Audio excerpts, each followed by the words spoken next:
And also right. double take to make sure that we can hear Danny. Mm-hmm. Yeah, that's Yeah, true. well, that's like, yeah, like my OBS says I'm connected, so, but still, we need to double check.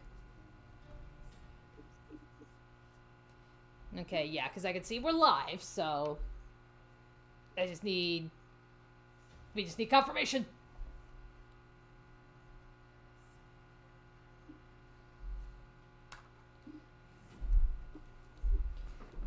Leopardoo. I said it. I'm not apologizing for it. Okay, sounds good on my end. Alrighty. All right. Okay, so yep, audio is good. Yippee!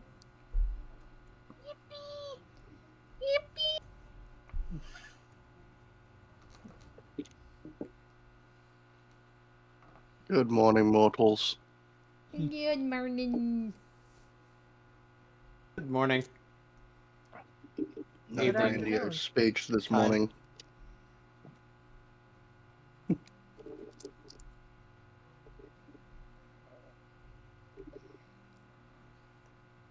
Can we just abolish daylight savings altogether?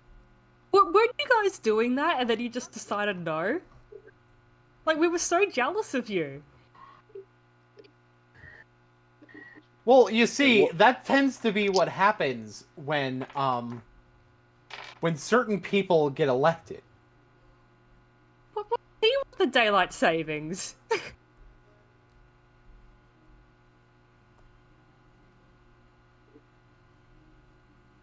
Yeah, That's not a serious question, don't worry. yeah, I know. That's it's like, yeah, we're always gonna have the daylight savings.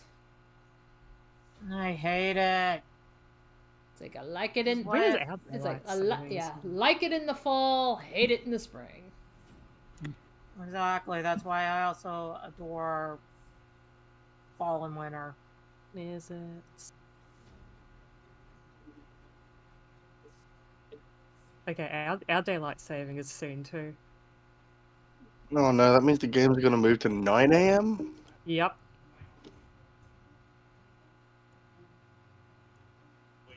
We have a couple of weeks of blessed 10 a.m. starts. So when does your guys' daylight savings kick off? Well, it ends, I guess, on 6th of April. Hmm. Just after the first episode of season 2. Gotcha.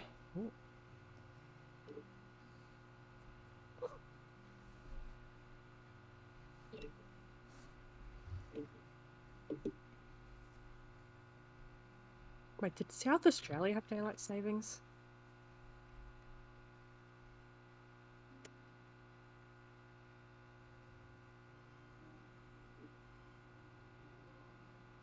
We are waiting for hopefully one more player to be here. If not, I will have to come up with a backup plan in relation to that from the seat of my ass.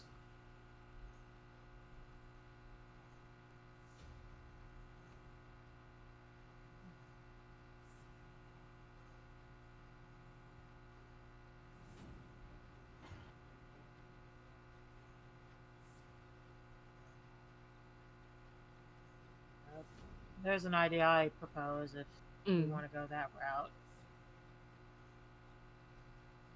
Is Ika's sheet posted?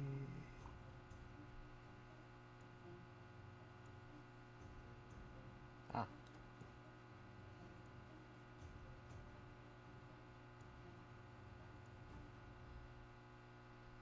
Yes, appears to be, although I can't adjust certain things, but that is fine.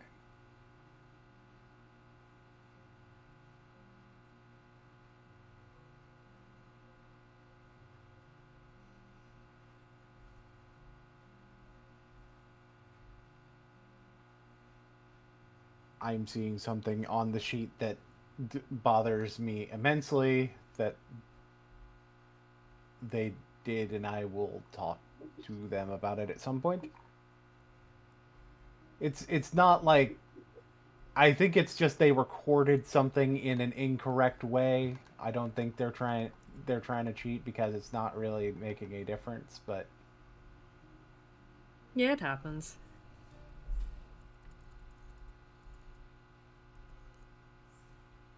So anyone had any good vegetables lately? I had some really delicious peas. Ooh. Like, I like carrots and peas, like, as my go-to veggies. Mm. I may as well just say it because I'm probably going to have to note it for anybody who is taking over Ika's sheet anyway, if it winds up happening that way. On the spell slots, for the level 1 spell slots, they appear to have reduced the max instead of the number of slots they currently have. Ah, okay, fair.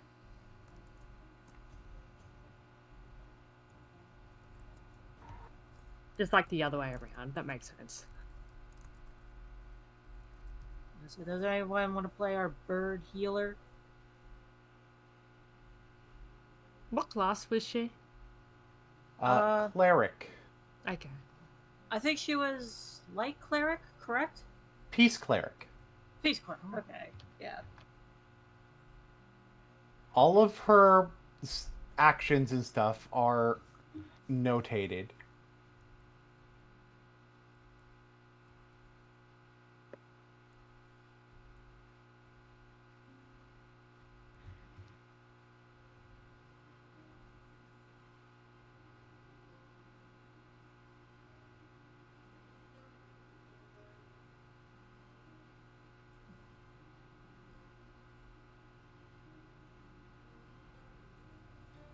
Like, I'm still gimmicky with the healing classes, so... But I'm willing to do it if nobody else will.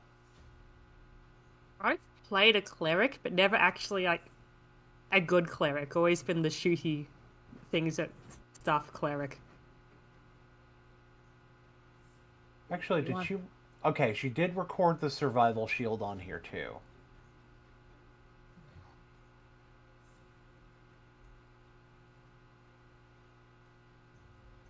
Although I think it's still the old version of the survival shield before I nerfed it.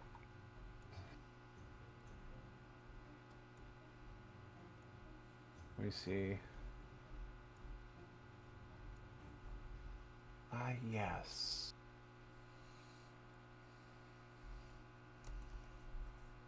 Yeah, what's on her sheet is the old version of it. The newer version can be found under special mechanics.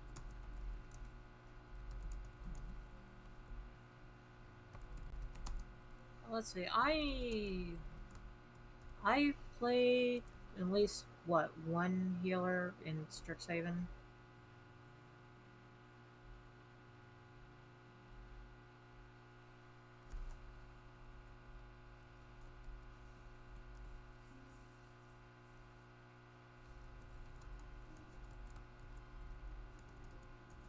Like, I've played enough healers that I could do it, but I also have to determine, like, those legendary actions and whatnot. So... And, like, while you can try not to, like, metagame with DM knowledge, it's just a little inconvenient. Mm-hmm. Yeah.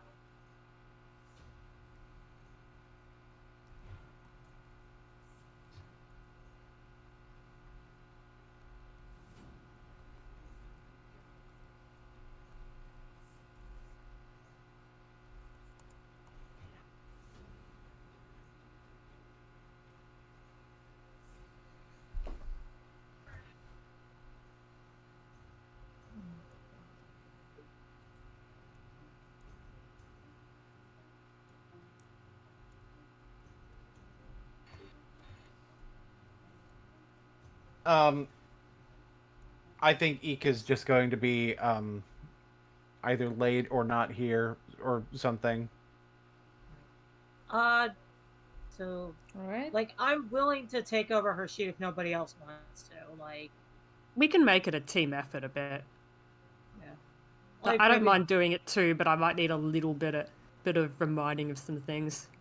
Well, I know her thing would be you're going to be focused on her wisdom. Mm. Like, I guess she'd be kind of similar to Ick in a weird way. But also, you get to fly. It can fly if she becomes a bird. Well, the thing Or is, if someone throws her very far.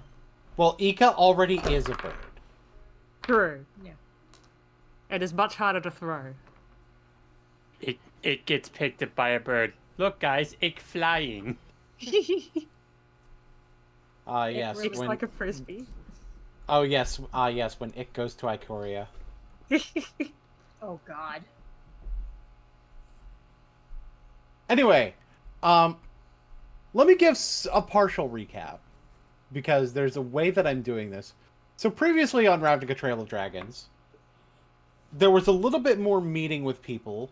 There were a few more meetings at. Again, I can't pronounce this name unless it's in front of me. Gavolshnir, there we go. Gavolshnir Tavern. To try to build up an army to help fight Thalmor, go to basically his island where Project Valkyrie is, and whoop his ass. Some people agreed, some people didn't, because they're like, I have to worry. I feel like because they had reason to believe that it would be certain death for them, etc., etc., and basically there was a lot of the convincing going on. Right?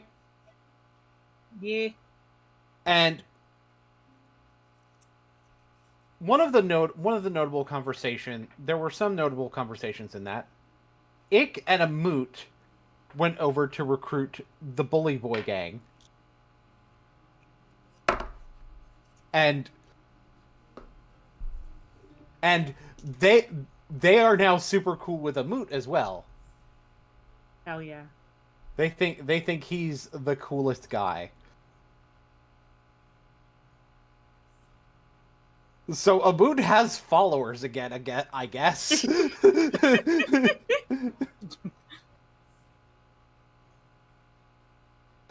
And because that's kind of what that turns into.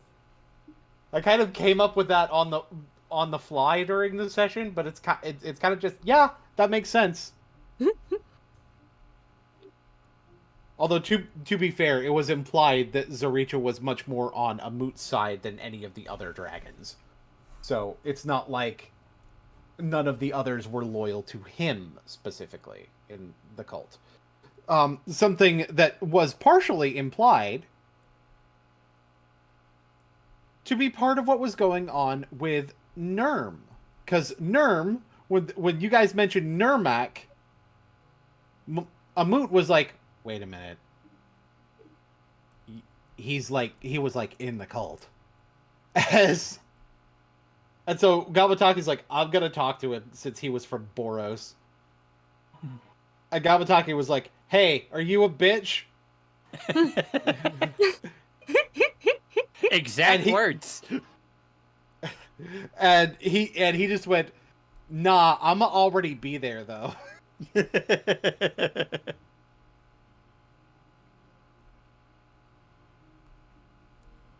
Because I'm playing double agent right now. BRB, gotta go be spy. Be right back, stabbing my boss in the back. Real. And then you guys got on the ship, and that is where I'm going to end the recap for now. Because while other people were up top on the ship, Ick, Amut, and the Bully Boys, among a bunch of other people that we're not going to talk to right now, because that would be a lot to put on the map. Jesus Christ, what's wrong with you people? But Ick, Amut, and the Bully Boys are down at the bottom. The Bully Boys are in various places. Steve Stingray Rashtgul is, of course, trying to be the center of attention, as is his wanton desire. We've got, let me remind myself who I determined was what, because I actually did, like, assign who was whom. Who was whomst. Right, they were,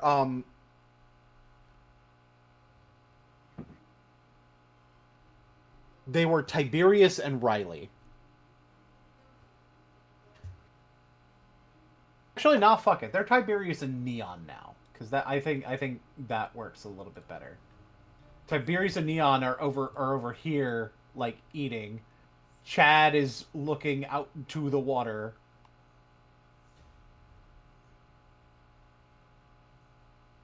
And then you have Nerd and Riley down here. And then there's Ick and Amoot. Just chilling. Just vibing.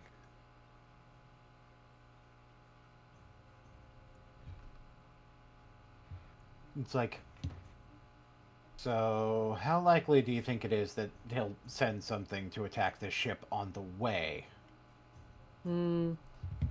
Ick thinks likely.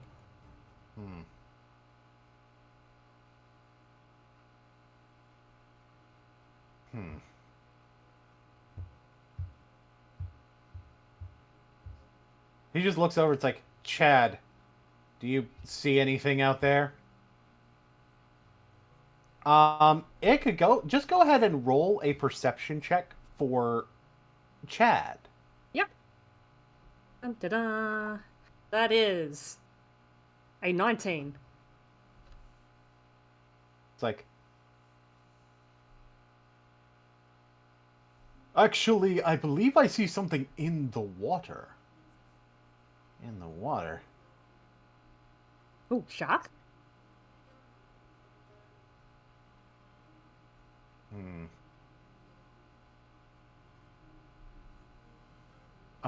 Moot's going to go towards the window.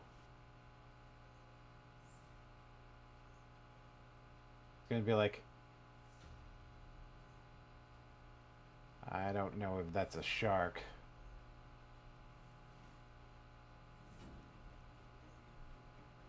Doesn't look like any kind of shark I've seen. And I've seen tritons too, so...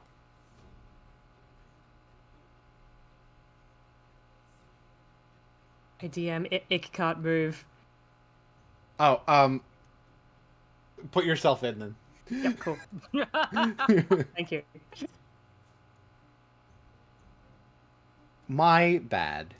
Oh, good. Actually, not really my bad. It's Roll20's bad. Why?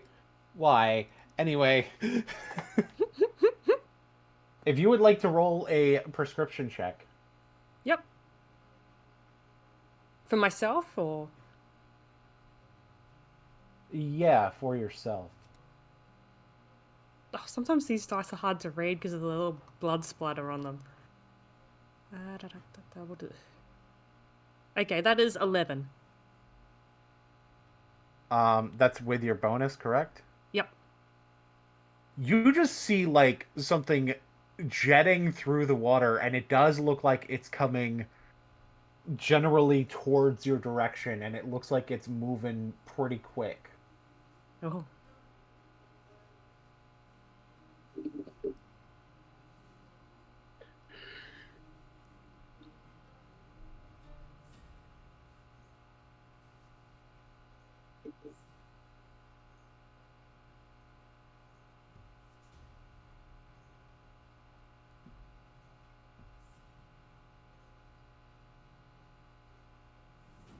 So what are your Is it- thoughts on that? Is it like a big something? If I were to give it a size category, it would probably be medium. Okay. Just offhand, give it a size category. Not apropos of anything in particular, you know. not at all an expression of the mechanics of the game. Anyway, Yeah, nothing like that. all right. And it's sort of coming right for us. Mm-hmm.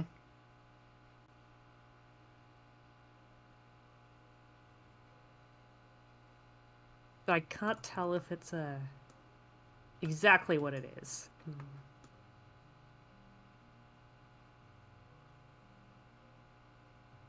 We should go up top and tell the others. Ick agree. As the moot is about to move to go tell the others, there's like a crashing thud and stuff shakes in there, and he kind of falls over into you.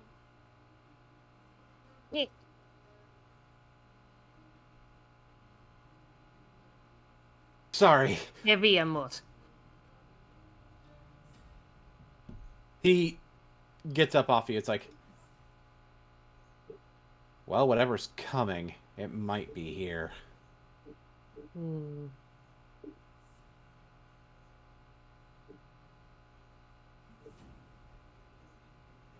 here's the deal. I need to check and see if you have initiative. I don't think I rolled it last time, so... Okay, go ahead and roll it then. Yep. Dum-de-dum. Oh, that is a good spicy roll. What is my modifier? Okay, that is 23.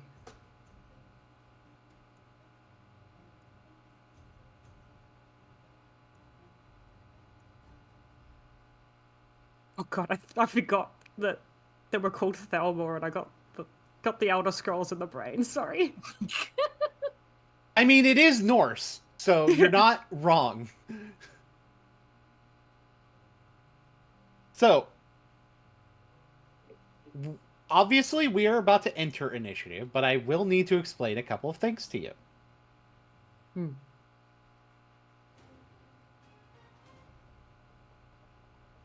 So the first thing I need to explain is how a moot's going to be involved in all this. And, in turn, how the bully boys are also going to be involved. Because what happens is, you see so first of all, you see sort of a breakthrough in the side of the ship.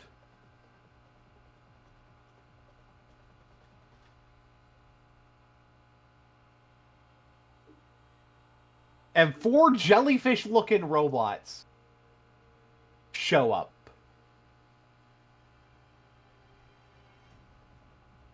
So, the first thing I want to explain is that you're going to have to go through one round of initiative in here without help before you can attempt to go topside. Because that basically equates to the amount of time since the first thud that they had to fight. The second thing is, I need to explain to you a mechanic that got revealed last time. And that is legendary actions on the player side. Oh.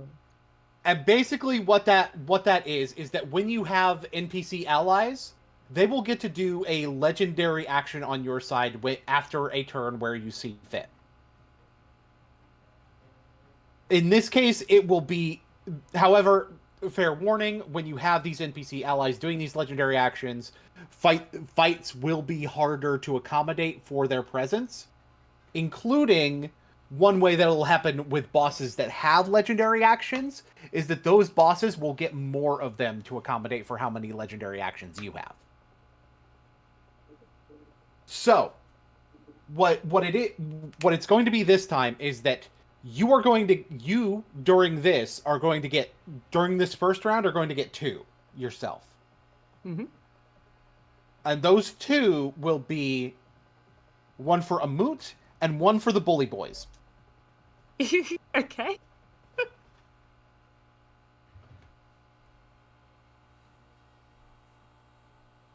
Right now, you and the red robots are going to go go at the same time. As a matter of fact, let me adjust the initiative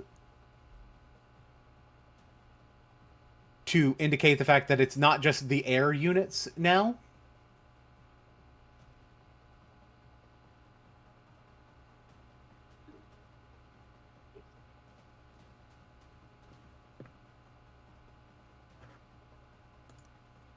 And I'm going to let you be the one to go first on that.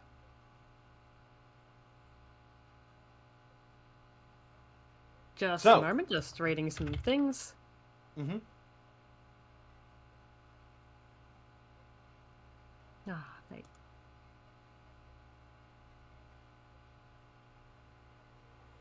So just to make sure, water would be like coming in and stuff, right?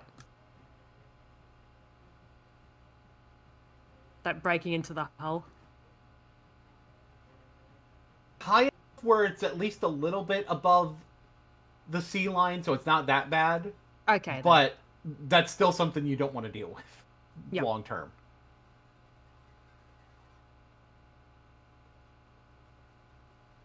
Are the robots still in the water?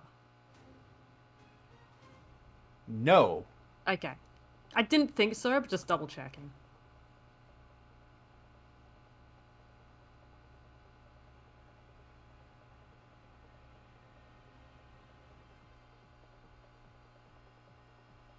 Just refreshing myself. Dum-de-dum.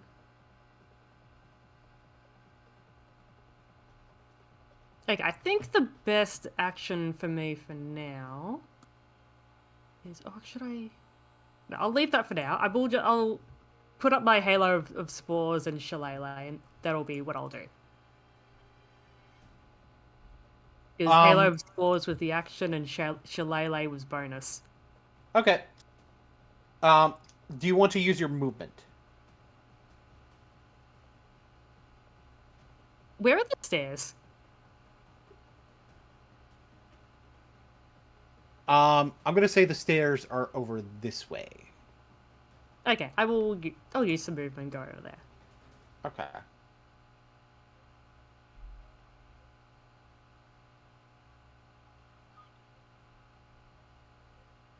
And just do a little... There should be a mushroom icon. That'd be lovely. So now that your turn is over, do you want to use either of the two legendary actions? And you can discuss this with the party too. Do we know what the actions are, or just... No. Okay. Well, seeing as I haven't done that much offensive, I think it would be a good idea. Go for it. Yeah. Who should go? What? Let's have a vote. Whose legendary action should go?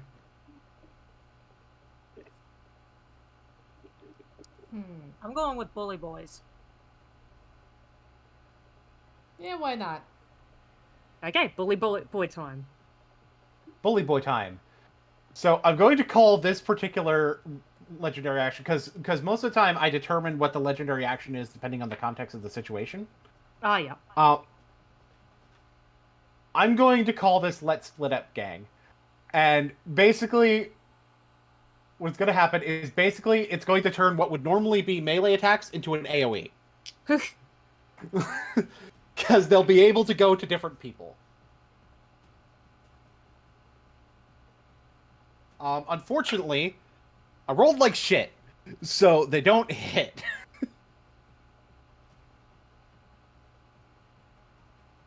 Actually, I should roll 3 more attacks. That one also doesn't hit. That one hits. Okay, so green time hits, and as for that one got caught. Okay, so the 2 green ones get hit. And I would like for you to roll a D8 plus 3.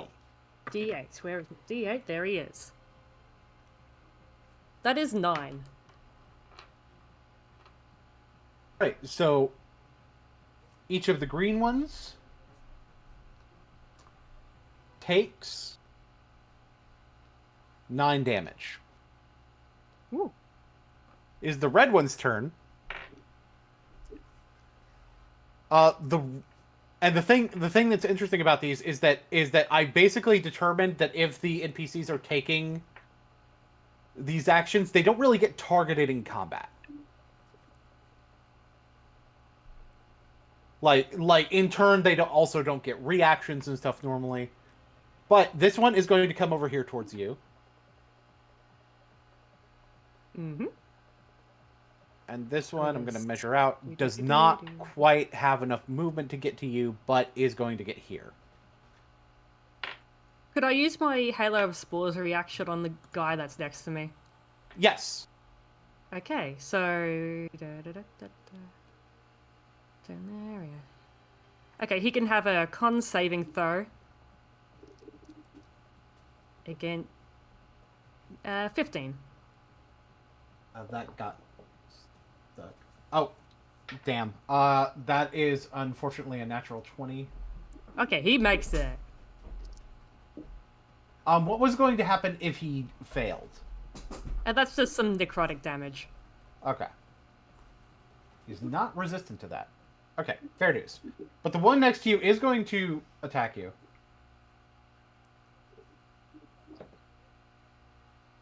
And that's a nat 1, so you do not get hit. Swings and roundabouts.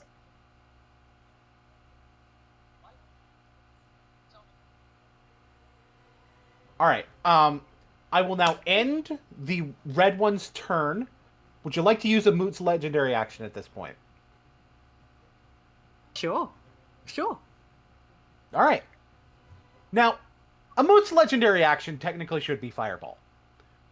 But this is why I say it's based on context, because in this context, you really shouldn't be doing that. Yeah.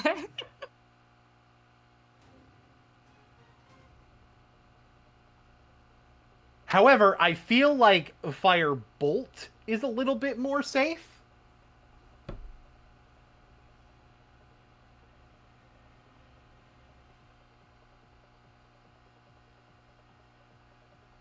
So let's just go ahead and roll. That fucking hits. Go ahead and roll 2d10. Yep. D10? Yes, it is. And he's going after the one that specifically was able to try to attack you. Because, protect. Okay, that is 14. Then that is how much damage Red Wrench takes. He is a protective boyfriend. I mean... he will move forward. It's like, stay away from her. The green one's turn. Yeah. Both of the green ones.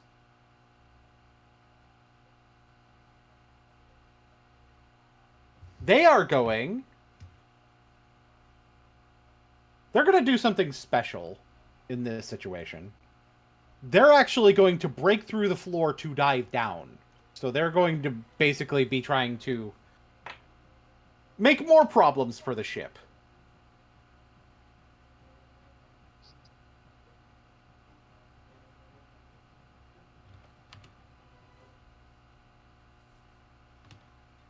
These two are actually going to dive down after them to try to mitigate the damage and beat their ass.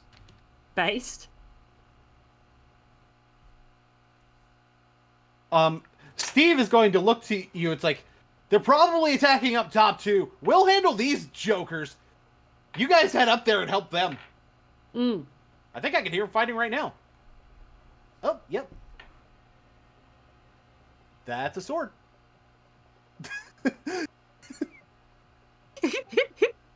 The beautiful sound of sword. Ika! Ika! Perfect timing. Woo! Perfect timing.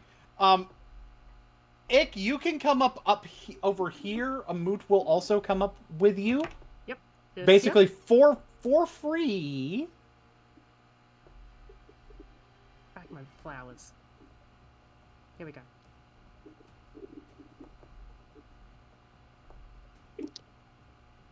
Over here on this other page, I'm a dummy. Yee. So the party has access. So to make sure that Ick knows and to make it as clear as possible what you guys have access to as the next round begins. First of all, Ick, one thing you can immediately notice is that Tuffy isn't up here.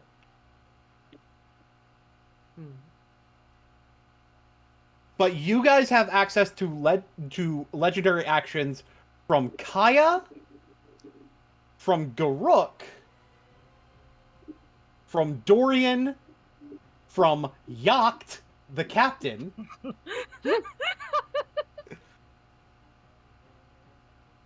and now from Amut.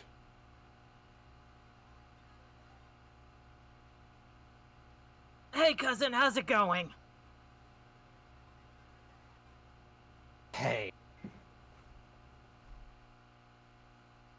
So, we're at the top of the round. Ick, we just had a very short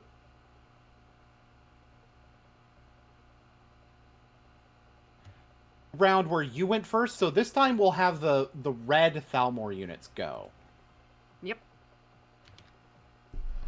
There are 2 of them left. And they are 2 flyy boys.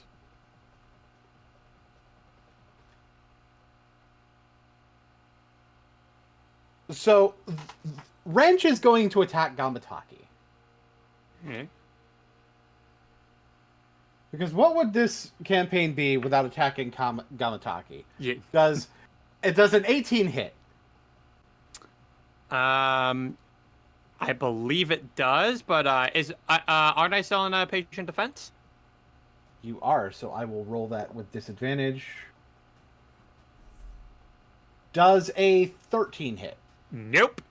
I Fortnite dance over that. It's true. The other flyer is going to...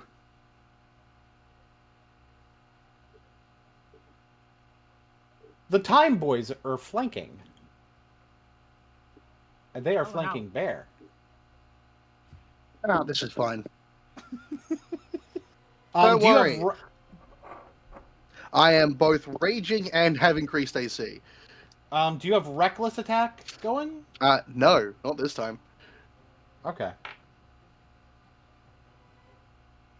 That's a 13 as well. God, okay. Jail. That attack is simply flexed off. Sorry, it would actually be 15 with the flanking. Still misses. Yeah.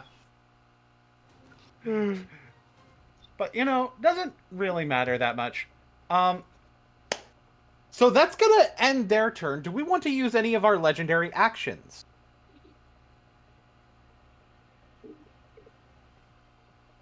Who do we have available at the moment? You have everybody available. It's the top of the round. Oh, so this is top of the round. Yeah. No, this is a wonderful time. Hey, Garrick, punch that guy. Which one? Red. Okay.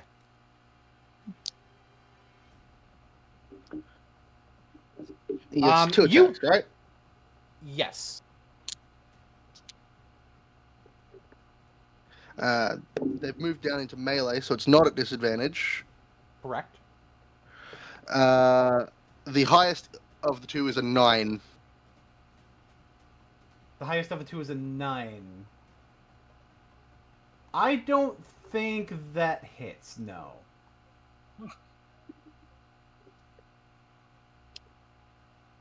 So, unfortunately, they were very successful in evading the wild speaker. But that's okay. Ick, it's your turn. How high is this red flying boy? Well, the answer to that is basically, remember what I did during the tournament, where basically flying was sort of a status condition in a sense. Oh yes. And basically, the way we've done that is since he attacks Gamataki in melee, that means he is within melee range. Okay, then that makes sense.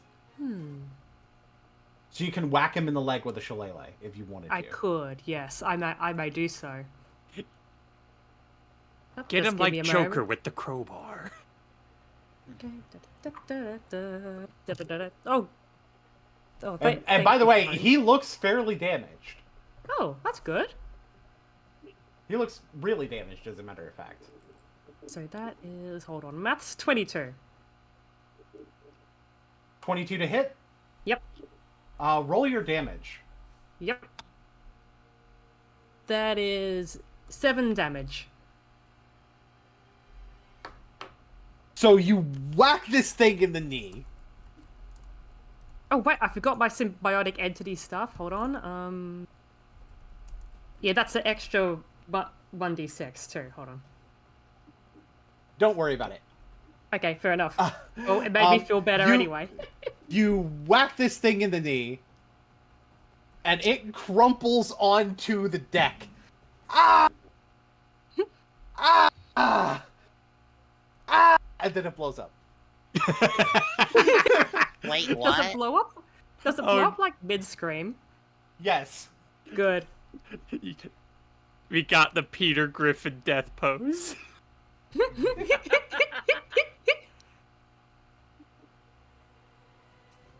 Ick will just. I think Ick will stay here. Just better. Oh, I forgot to put my temp HP on. I'll do that shortly. And Ick doesn't really have any particular bonus action, so she will just do a little goblin screech. Okay. Any legendary actions? Ah, true. Go, Amut. A moot time? Amut time, go. You see this guy over here? You know what he could use? You know what he could really Yeah. use right now? He could use a fireball. And that's the same guy that... Didn't you say this guy actually has bad decks, too? Oh, no. I cast Fireball.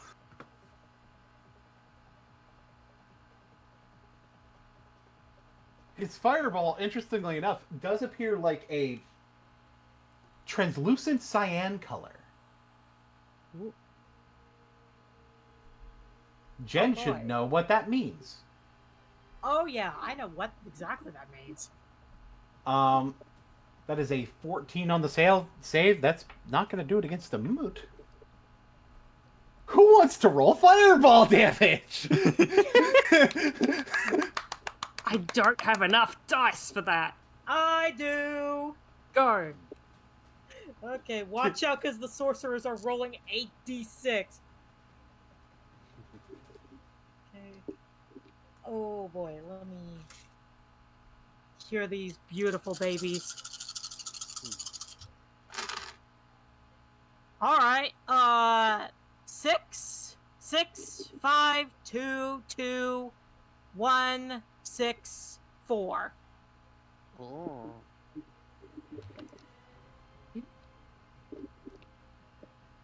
Could you type that in maybe In rolling room? Yeah. Yeah. Type those numbers out because it was. Yeah, you went by those numbers pretty quick. Yeah. Sorry. No, you're fine. It'll probably be easier if you type them in. Alright. I'll go by Like- highest and then lowest. Yeah, that'd probably be a good idea.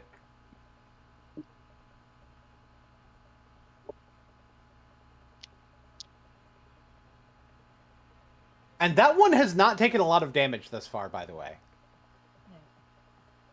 There you 18, go. 23, 27, 29, 31, 32.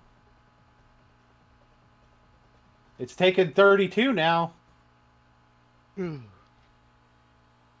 on top of what it had already taken, which combine all that, and it's enough to make it bloodied. Not literally, it's a robot, but Oil. Oil. Yeah, oily. It bleeds Oily. oil. That's true. I'm not even sure if it bleeds oil, cause it depends on what kind of technology that. I mean, we could assume ether as well, or aether. You know, it's just Yeah. smoking blue. Smoking blue would actually make sense considering I'm using colorless fire. Anyway, Petrinus! Alrighty. Okay. I would like to move a little bit further away from Green Dude. Over here. Mm-hmm. And I will cast a Ray of Frost. Ray of Frost. Go ahead and roll to hit, please. Oh, nat 20! Woohoo! Roll twice the many dice. Alrighty, so where are my d8s? Okay. Alright. So that will be 21 cold damage, and the speed is reduced 10 feet. Okay. He's got enough symbols on him. I don't think I need to. Yeah. And that... Most of what would be in reach is still in reach. Yeah. Can't And- fly over to you, but you know. Yeah. But, yeah, that should be my turn. Yeah. Okay, Yeah. legendary actions. Alrighty, let's see here.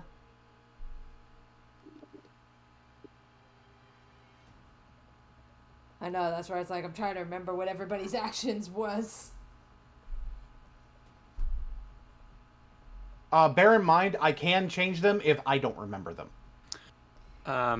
I know at least for Yacht, he could at least like try to get his distance away from them and Yeah, change their Yacht- position. Yacht can adjust the position of them. Kaya does spooky stuff. Kaya we is have- able to do an attack in a straight line. Right. And then we have Let's Go Gambling. Right.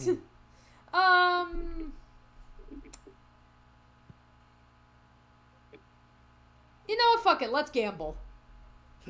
Let's go Let's go gambling! Ick has not experienced this yet. So would you mind if we have Ick do this? Sure, go on ahead.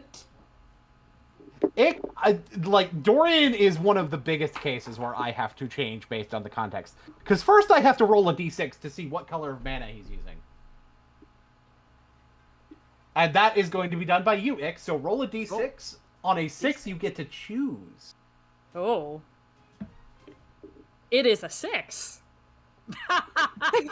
So, is he using white, blue, black, red, or green?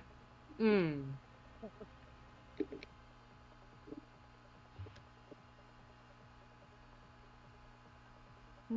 about blue? Blue, okay. Now the interesting thing is, most of the time with blue, like I would normally do stuff like his ability to counter spells, in part being tied to blue. But I'll tell you what he'll do, because I believe yes. Yeah.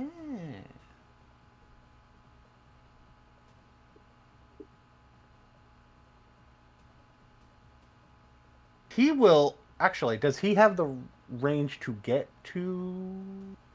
He does. He can get over here. Okay. So he will move over here.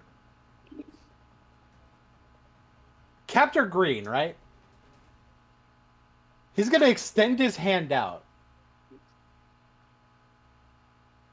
And I have to double check if...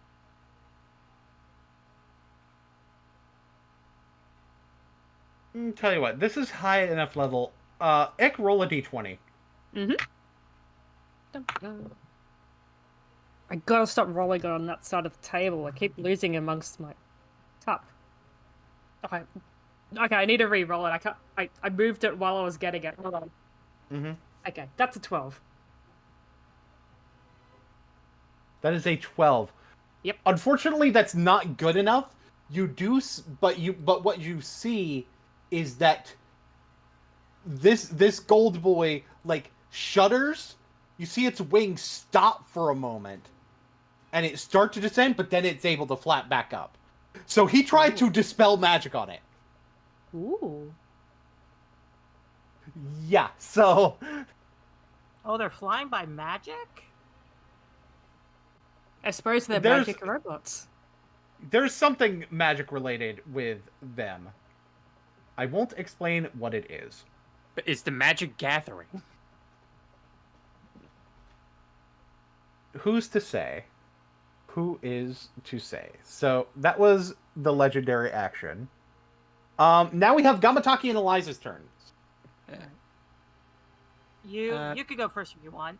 All right, sounds good. I'm just gonna use my movement speed to go up to Green Wrenchman here. I do not believe Green Wrenchman attacked in melee before. So if you want to attack Green Wrenchman, it would be disadvantage. All right. In that case, I'm gonna try to go for the Jite then.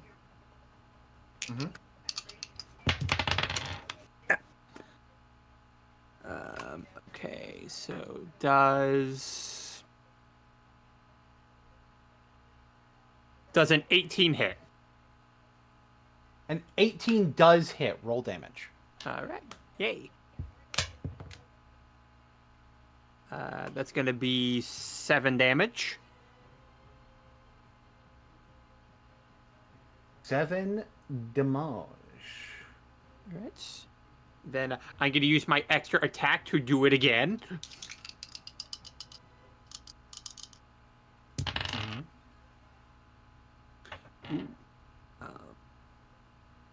I don't think a 12 hits. No. All right. Then I'm going to end my turn by spending a key point to Fortnite Dance again. Gotcha. All right. My turn. Give me a sec. Well, you guys can do a legendary action between your turns because we're still in the combat where I established that. Even though Yeah. in the future, if it's simultaneous turns, I probably won't have you guys get to choose a legendary action between your turns like that. I think we haven't done Kaya's and Yachts. So, which would you guys like to do? If you want to do any one of them at all, or if you want to wait. Because waiting's an option.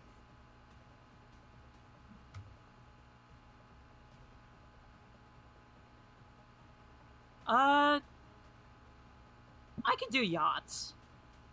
Let's do yacht. Okay, Eliza, roll me a d20, please. All right. That is an 18. Okay, so yacht sees that one is in the middle, but the others are generally on one particular side. So now something interesting happens. Because this is technically in the same space as Dorian.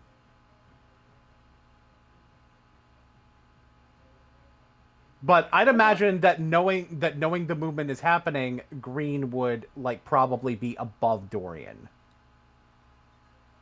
So I probably need to figure out how to do that. I don't know how to do that. Actually, yeah, I do.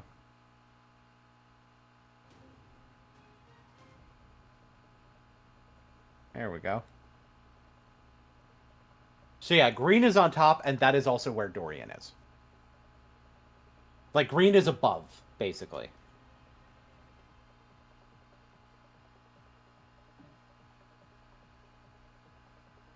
And notably, this will fuck up their flanking on Bear. Okay, now, Eliza's turn. Or, wait. Yeah, Eliza's turn. Alrighty. Let me make sure.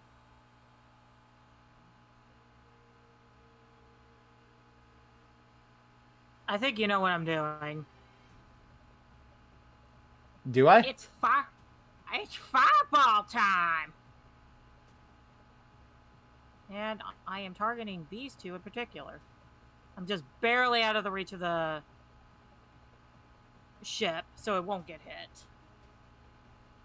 So I need to make dex saves for both of those. Yes.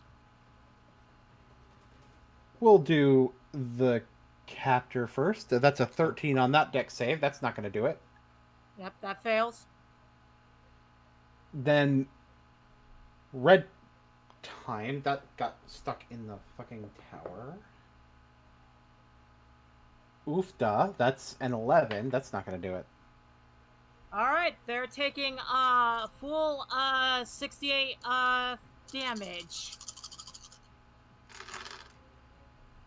Alright, not bad, not bad, not bad. Let me type these down.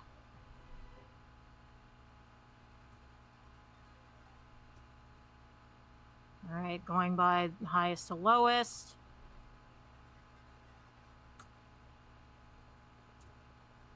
There you go. Mhm.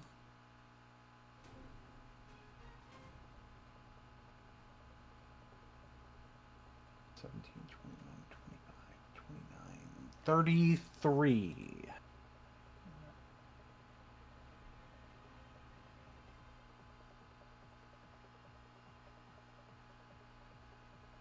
Alrighty. This one gets incinerated and falls into the water. Woohoo! And that also Alrighty. means that Ick is no longer sharing a turn with an enemy. Beep. Well, at least not an enemy that's on this map. Wahoo.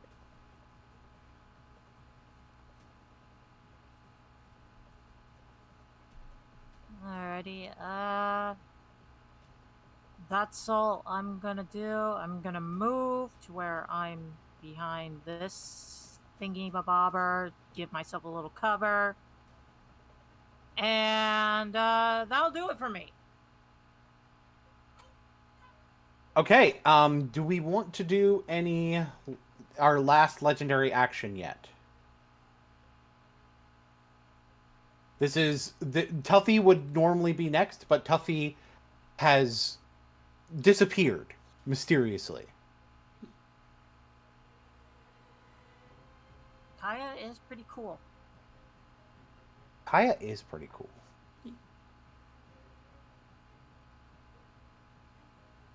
I think there is, do we want to do Kaya?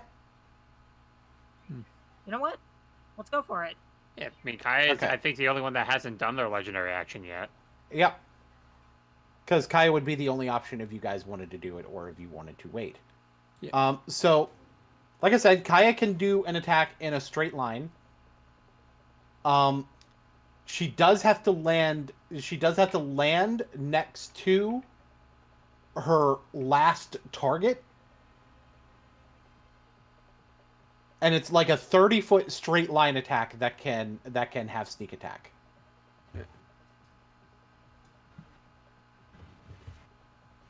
Now, the only way to hit multiple enemies with this right now is going to be this way, but I don't think we want to do that.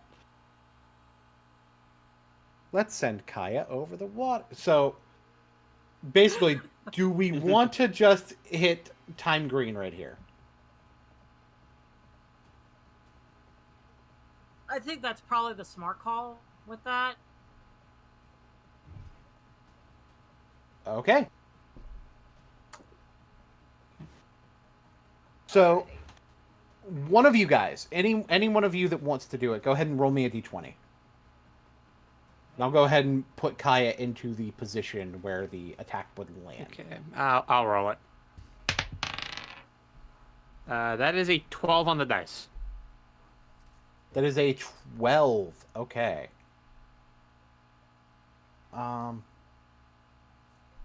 That'll hit. So go ahead and roll. What did I previously say Kaya's sneak attack was? We'll just say the total for the attack is 46. Okay. Yeah, I think it was like 66. I think last time. I'm making it I'm making it 46 this time or actually no. Make it 66 because Amud has a fireball. So like I think that's fair. I also got fireball here. Okay, so Well, I'm referring in terms of balance of the legendary actions, Jen. Okay.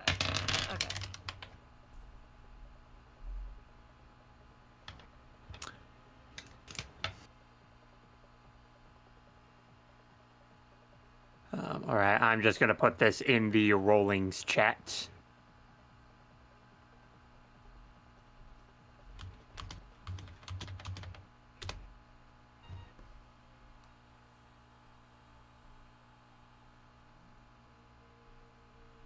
So that's 20 damage.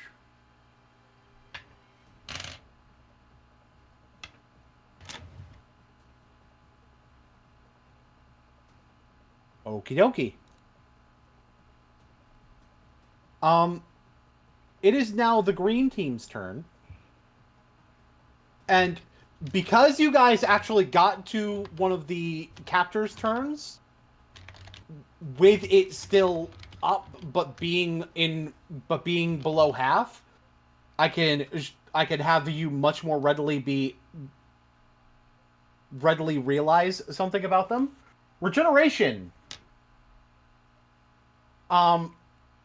Basically, it seems to start repairing itself somewhat. Not a lot, but somewhat. Passively. And then it still gets to do attacks. It can move into melee, but why would it do that? When being out here makes it harder to hit, except with fireballs. And you know who's someone who's casting fireballs?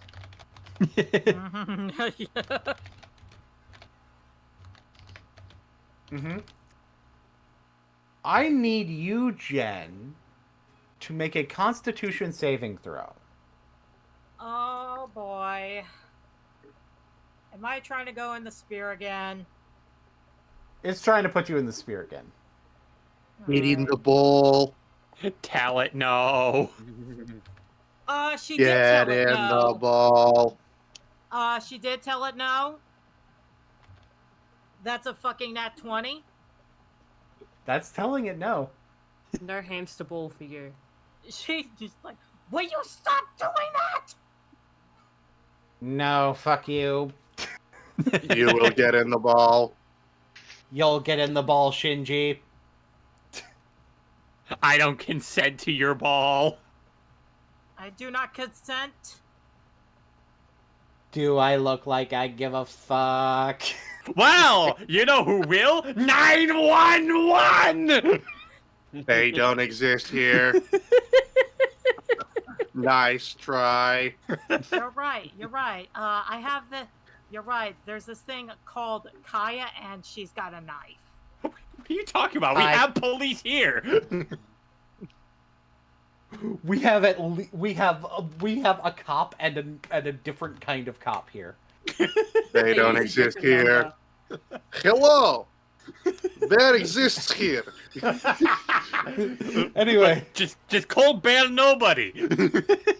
Anyway, speaking of bear existing here, by the way, I totally forgot this in the last one, but these guys, when they attack, they actually get 2 attacks. These androids. That's okay. Does a 25 hit you? Who? Ow. You, bear. Yes. Which one is attacking me? Green time. Is he in melee? Do they have reach? It's right here. I need to reset because what you're pointing to is Dorian Risk on my side. Dorian Risk is in the same spot, and I moved Dorian Risk to the back. Okay. Okay, yeah, no, the green guy was 1 spot over for me. Oh, okay. Well, then you needed to Okay. refresh anyway. Yeah. Because that's not where he was. Yes, it hits me.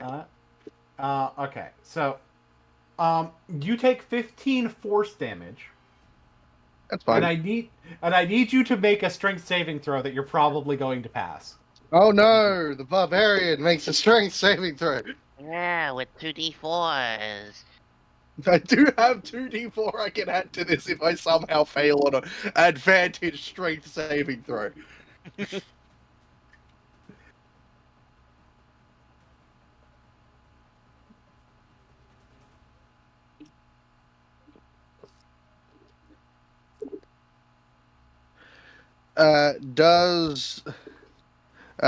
Let me just ask you, does a 24 make the save? I think it No. makes the save, yeah. It just might make the save. Just maybe. Anyway, it's going to attack you again. Go ahead. I don't think a 12 hits you. It doesn't. Mm-mm. Fuck! Wrench is going to be a wrench in Gamataki's gears now. It's like, well, fine, I can't hit that one. I'll hit this one. Hit the frog. Hit the frog. That's something Garrick and Bear can agree with. The usual tactic of the enemies is murder Gamataki. Does a dirty 20 hit you, Gamataki? Is that with disadvantage? Oh, no, it's not. So let's try that again. Does a 17 hit you, Gamataki? If it meets, it beats. All right, you take 15 Yeah, damage, you and you some need to. better AC. 17 is actually a pretty good AC. So you take 15 damage, and you need to make a strength saving throw. Alrighty, sounds good. Add 2d4. Add 2d4. Okay. So that's gonna be does a 23 make it? Yeah, 23 makes it. You're not knocked prone. Congratulations. Gonna attack again, though. Yeah, that's not gonna hit you, though. Unfortunate. Listen, I had the Fortnite dance to this one. This is unfortunate. It would have hit you if not for the Fortnite dance.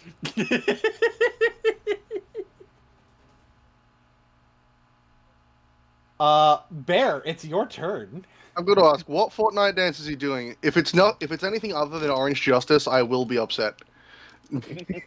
You'll be upset anyway. Gamataki's the one doing it. That's true. Anyway.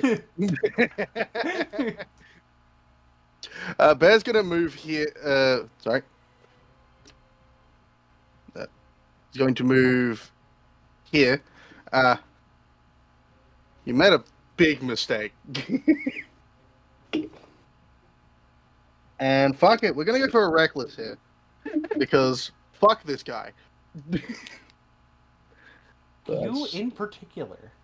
Fuck this guy. Just that's a natural 20 for the first one. Thank you, advantage.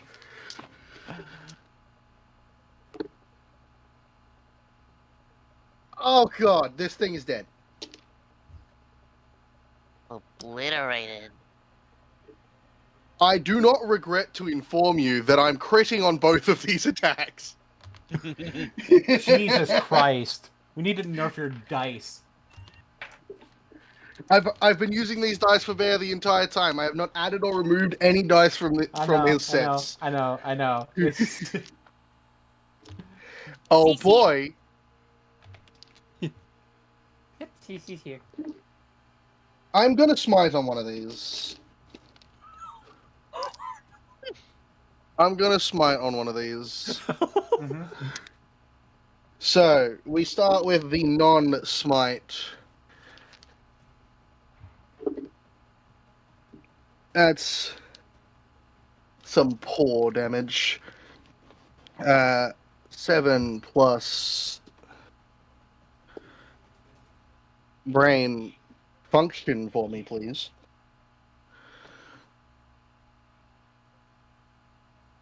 Brain function, thank you. Do the math thing. 16 piercing. And now for the smite. You will be happy to know that it is now bloodied. One of these is exploding. Mm-hmm. And one of them is a 5. I do not regret to inform you that this thing is dead. How much damage is it before you roll the second explosion? How much damage is it before I roll the explosion? Uh-huh. Okay, we're starting off on 7, 16, 21, 33. Okay, you can stop there. I'm going to keep rolling. I'm just gonna delete a token. Matthew Mercer just Total slowly. damage. The total damage is 41 psychic as this thing's brain explodes. And Matthew. like body falls onto Dorian, and he just stumbles over. It's like rude. Matthew Apologies. Mercer just It ripping up. made bad choices and suffered for it. I mean, that's true. If you didn't do that, I was gonna punch it in its ass with magic. Evan just points at the golden one off the ship. I want that one brought closer, so I may crush it too. I've murdered the other one, so I might as well kill that one too. That's Bear's turn. Dorian will relay to Yacht to work on bringing the gold one closer to the ship next time that they do the thing. Ika, it is your turn. First move, bonus action, I move my spiritual weapon. Unfortunately, not quite far enough to reach there. Yeah, I'll just move it there, and who here is bloodied? Friends or enemies? Friends. I know Bear's taking some damage. Bids could use probably a little bit. I'm actually at full health because I think because last session I took a beating, but I was able to get some health back. Yeah. Yeah. So don't worry about me. Bloodied refers to a creature that is below a quarter of their total health. Bear is nowhere near that. Oh, no, it's below half. Below half. No, quarter is critical. Yeah. Bear is nowhere near that.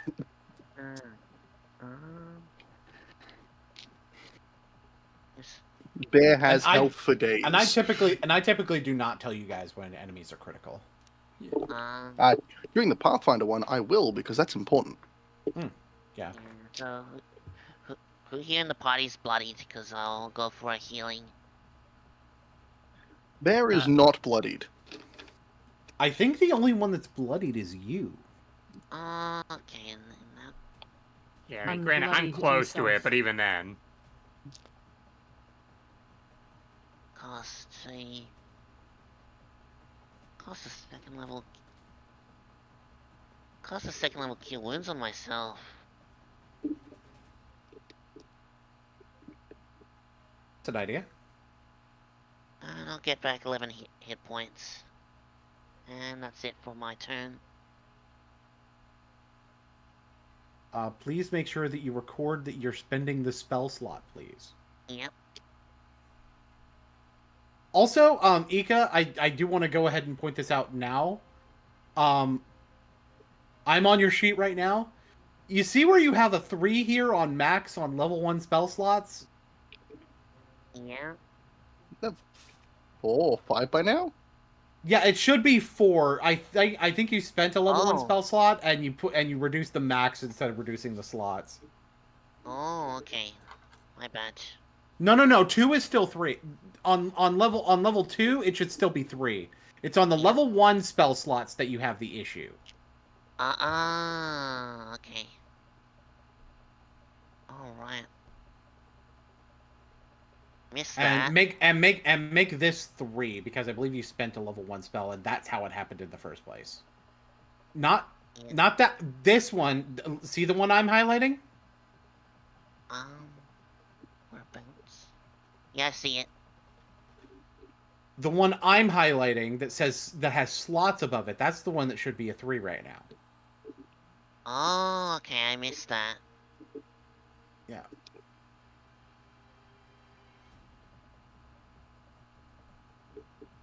Can't change it, by the way. You would have to.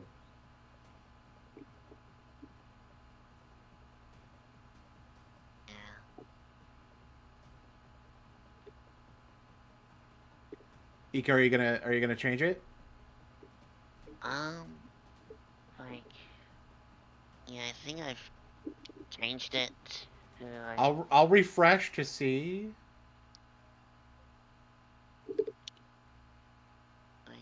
Okay, there it is. It just didn't show up for me. Okay.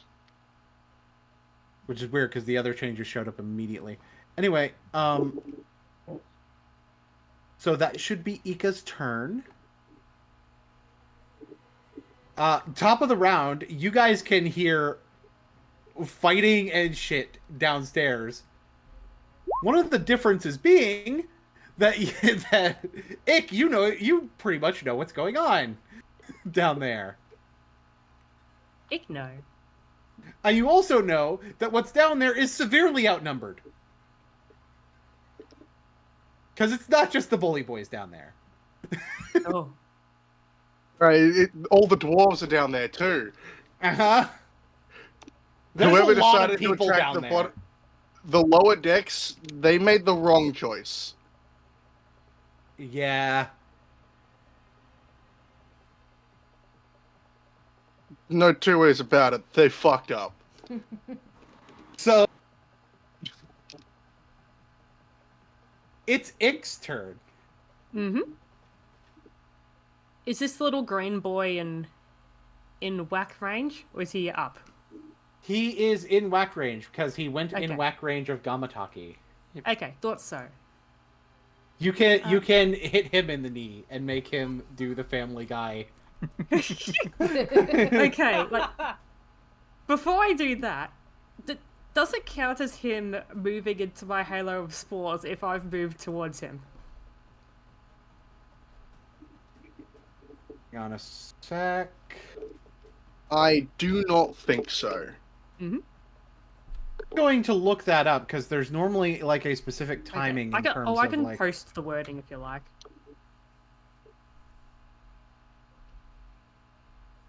Okay.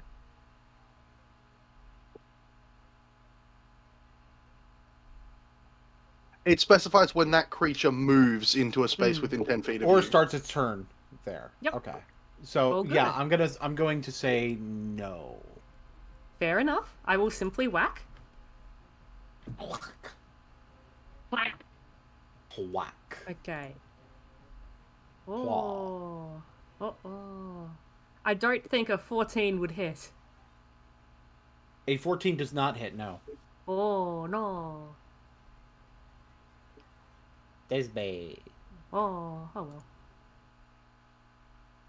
Oh, Ick attempts to whack, fails, and then she's like, It learned Oh. from the other one yeah. to like raise up its legs.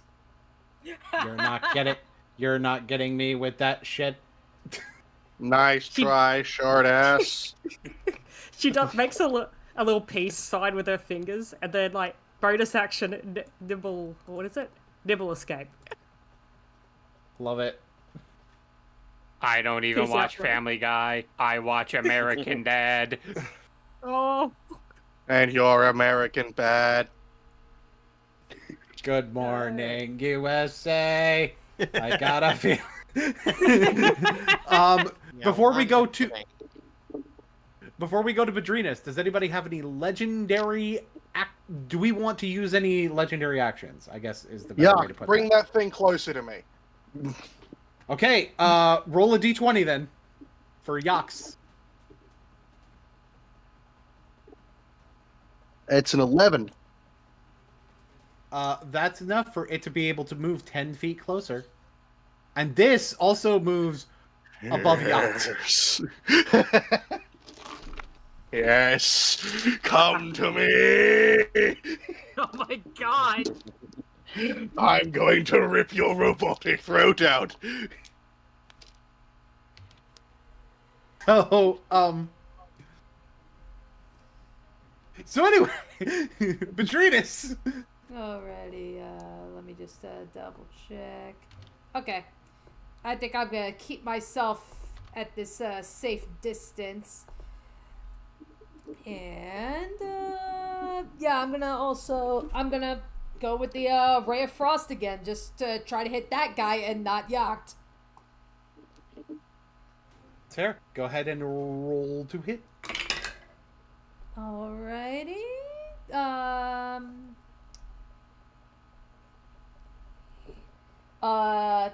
22 That'll hit. Roll damage. damage. Okay. D8s. That would be 8 cold damage and speed reduced by 10. Dice did you roll? Because Ray of Frost is a cantrip, isn't it? Yeah, it is. How many dice did you roll? 2. It takes 2d. Okay. Yeah, 2d8 cold damage. Okay. I just wanted to make sure because that's easy to forget. Okay. Yeah. And we've had the forgetting of that before. So. Right. Plus, I've fucked up spells numerous times, and it will not be Yeah. the last. I look forward to the next spell I fuck up. It's still standing. Yep. All right. So that. Worse than Or before. flying. Yeah. Yeah. So that'll end my turn.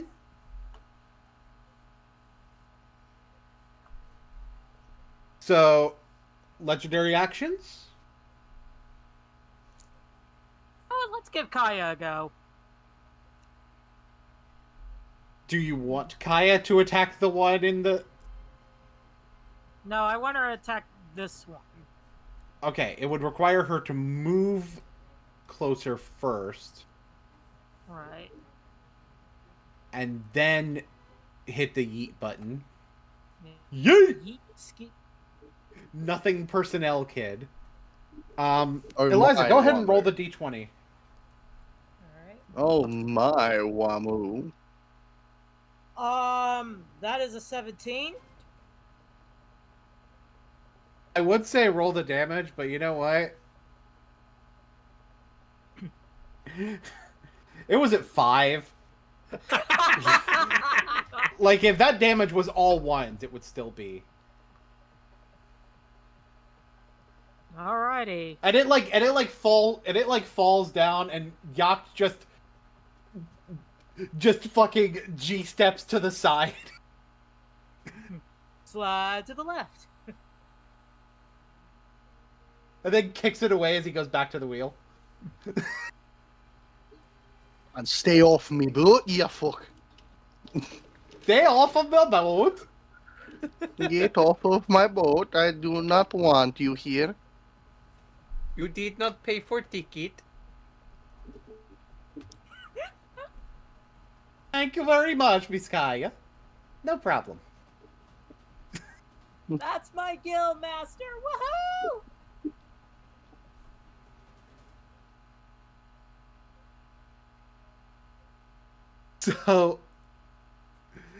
So anyway, that's that. That's that one. It is now Gamataki and Eliza's turn. Well, considering the only guy I can really attack right now is all the way out here. Fortnite dance. Yeah, you know what? I'm gonna stand next. I'm gonna use my movement speed and go up the bear and Fortnite dance. Oh god. You know, it would be hilarious. Bear just launches Gamataki at the robot. Yes. You want just call me Wolverine, baby. All right, Uh, let's go. before Eliza, any legendary actions, anyone? Would Moot like to do something? I think what a Moot would like to do is fireball. I mean, He loves personally. her. Why is He'll it- go. Why is He'll it go Amanda up. sharing breaks though? He'll go up and cast pyrotechnics. I mean, fireball.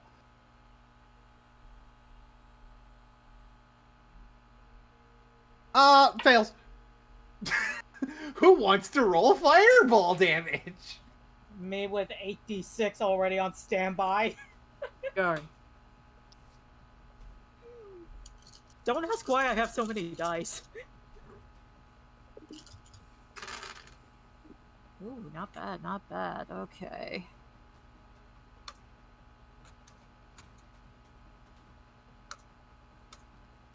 Yes.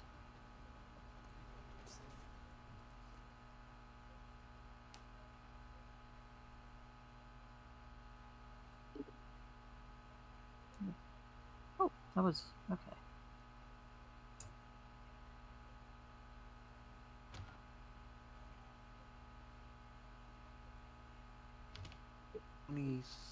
Six 31. Some very consistent fireball damage going on here.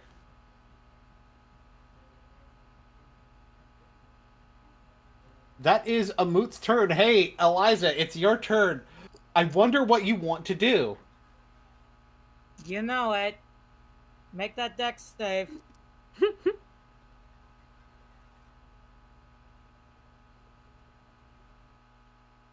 It's a nat 1. Oh. This thing just attracts fireballs, doesn't it? Oh my god. Oh my god. Okay. It had 11 health. Just...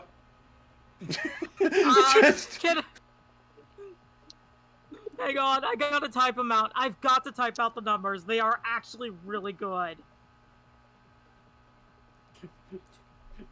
Just see the mouse just go over it, right click, delete.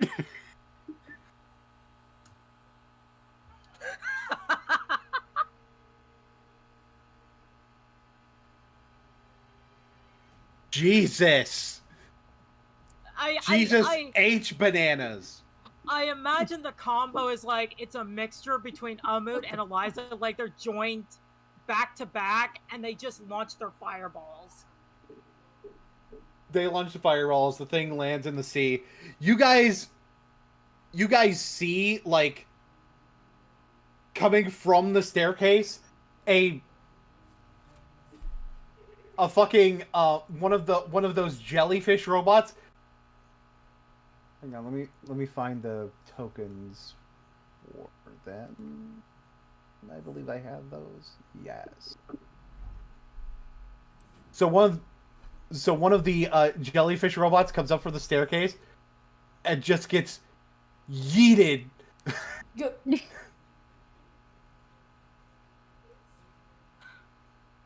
All the way the fuck away. And then coming up the stairs, like, brushing his hands off, is Steve the Stingray. Yeah! That'll take care of them. Fist bump. Fist bump. Yeah. Fist bump. Jelly arm dance. Hell yeah!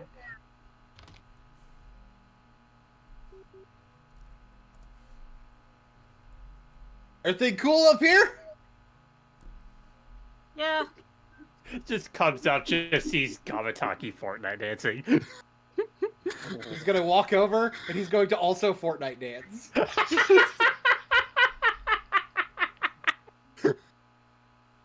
So I take... Dorian's just going to look at those. It's like, I see why you say don't trust the frog. He's not even doing the orange There's justice. no why he dances like this. Yeah, Badrinus just approaches and is just like, I trust everything is okay down below. Totally. There were like 4 of these weird jellyfish things. They made a mistake attacking below deck, considering that we have basically an entire army down there. Now, where the heck did our bunny friend go? That is the thing that I'm more concerned about. Duffy's sudden disappearance is a big problem. I suspect there is no sign of, like, Planeswalker sigil or anything, like, no trace at this point. Oh, there is. There is a Planeswalker sigil. Oh. Right where Tuffy was. Yeah.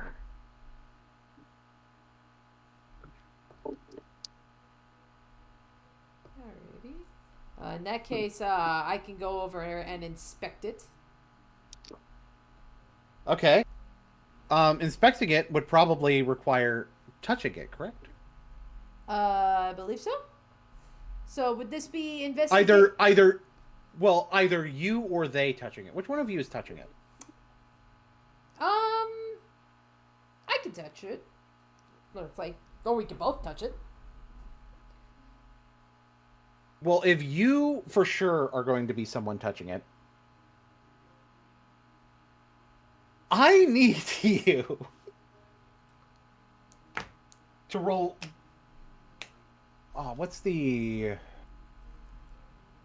appropriate save for this? Give me just a second. Well, that's what I was also about to ask. Like, is this an investigation or is this an arcana? Oh, you have to do something else before you do those. Ew, okay.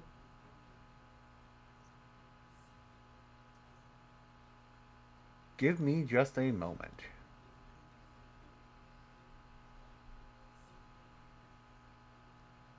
Tell you what, normally a lot of things that do this would be a deck save, but considering the nature of this one, I am going to make it a Constitution saving throw.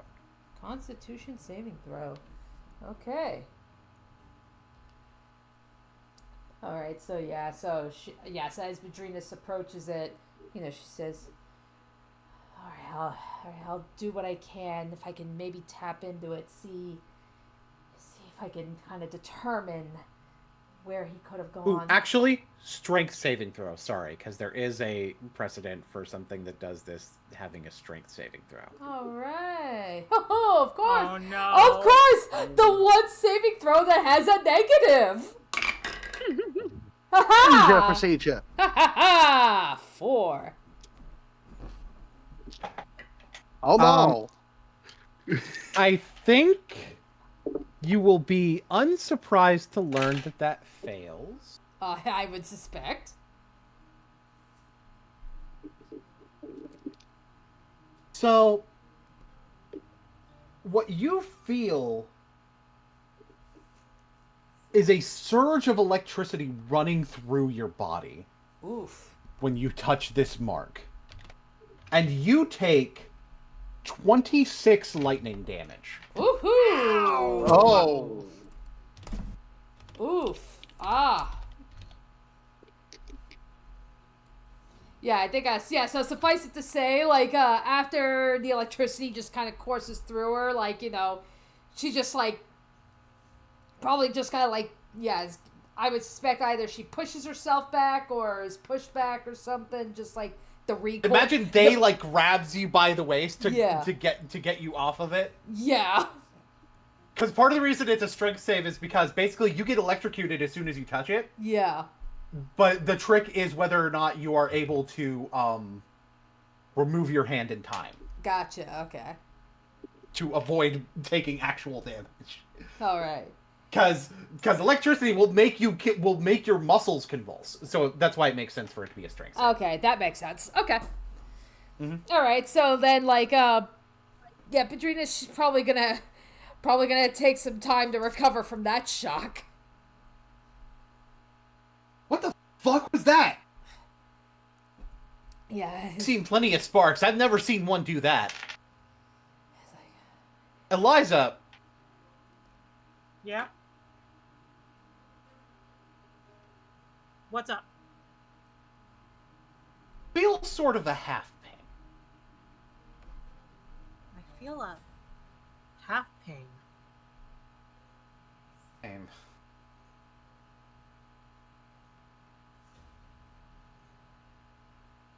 That's bizarre.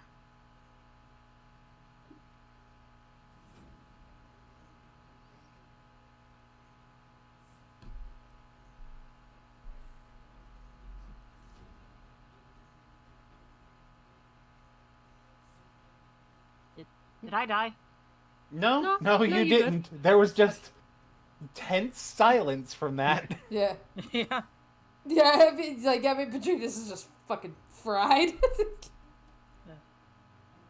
Does the lightning, when I say the lightning, does it look familiar?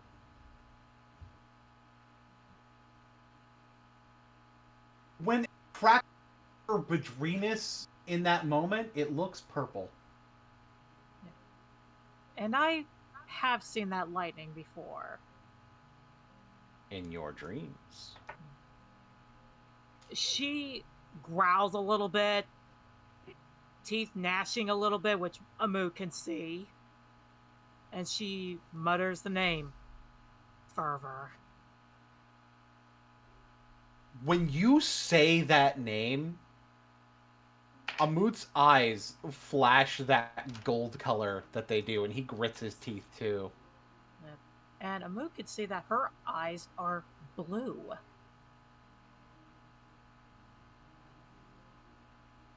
Did he kidnap Tuffy?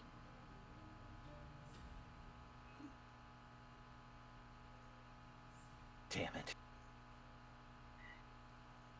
I see. So what you're saying is the strategy here was divide and conquer. You picked the wrong person to take and divide. Tuffy is very, very, very good on his own.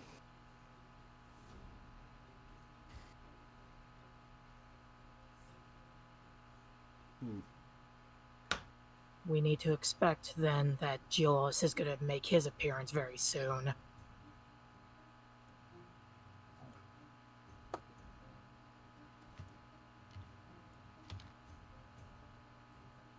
Possibly.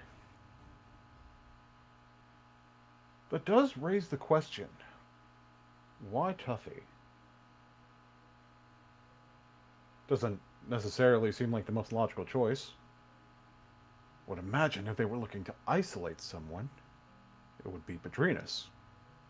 Or, make it even less immediately noticeable, take the person who was already isolated at the beginning of this. He looks over to Ick. Ick was with me. True. But you were And Ick's also slippery. isolated. The point is, you two were already separate from the rest. If they were to kidnap anyone, it would have been one of you two. Nah, we had their back. You don't count. Damn! Okay. Be God NPCs. Even Eliza was like, Master Risk, That's a- dang. Because Yeah, he's not that is harsh. because he's not a planeswalker. How do you know? Are you a planeswalker? I mean, no, but he didn't know that. True. Something tells me he did. Man really looked at the NPC and said metagaming. Man looked at the NPC and just thought peasant. Red Sun. Like, to be clear, he kind of looks down on the bully boys in general. Man saw people who use muscle instead of brain and thinks peasant. Real. So he's Red Sun.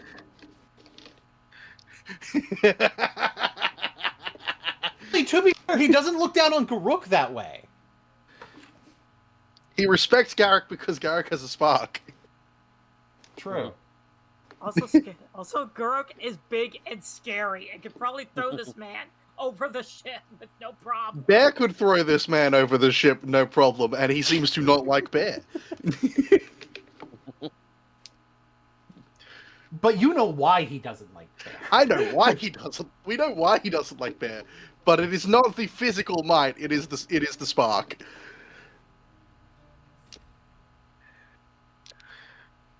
Perhaps Toffee is good leader. Removing head of operation, perhaps.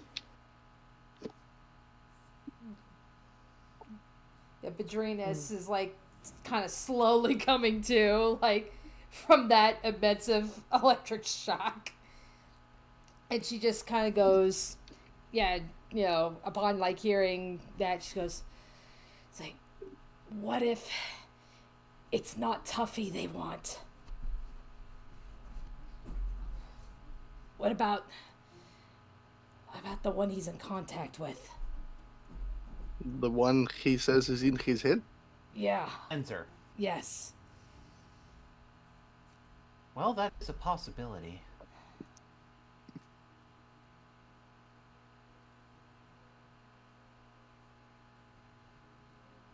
We can't really properly inspect that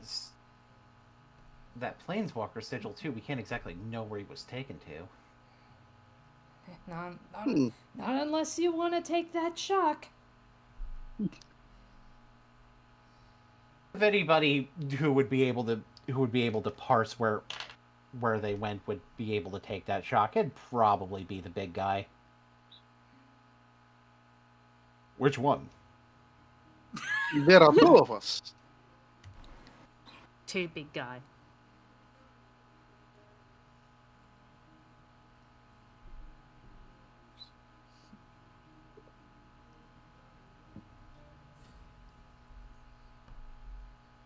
Bear's gonna have a look.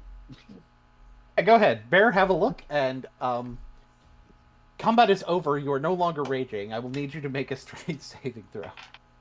I refuse. No smile. What gives you the right to refuse? Because you mentioned the strength saving throw is having the strength to pull away. I'm deliberately not. So you're going to take the damage.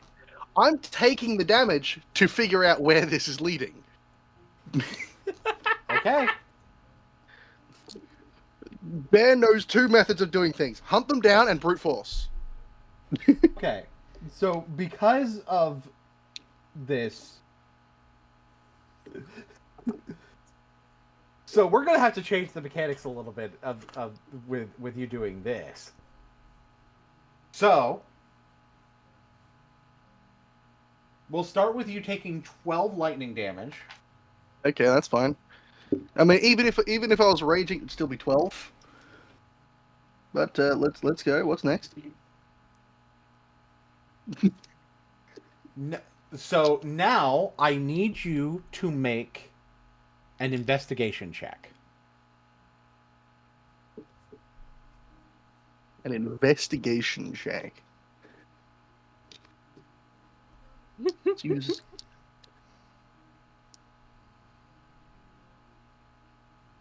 We have a 19. Now I need you to make a history check to see if you know what this plane is.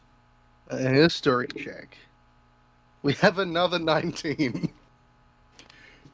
I'm going to DM it to you. If you look at memes, that's just how I actually posed when I said that. Because this man is the patron saint of no. I love him. I love Rohan. Ah!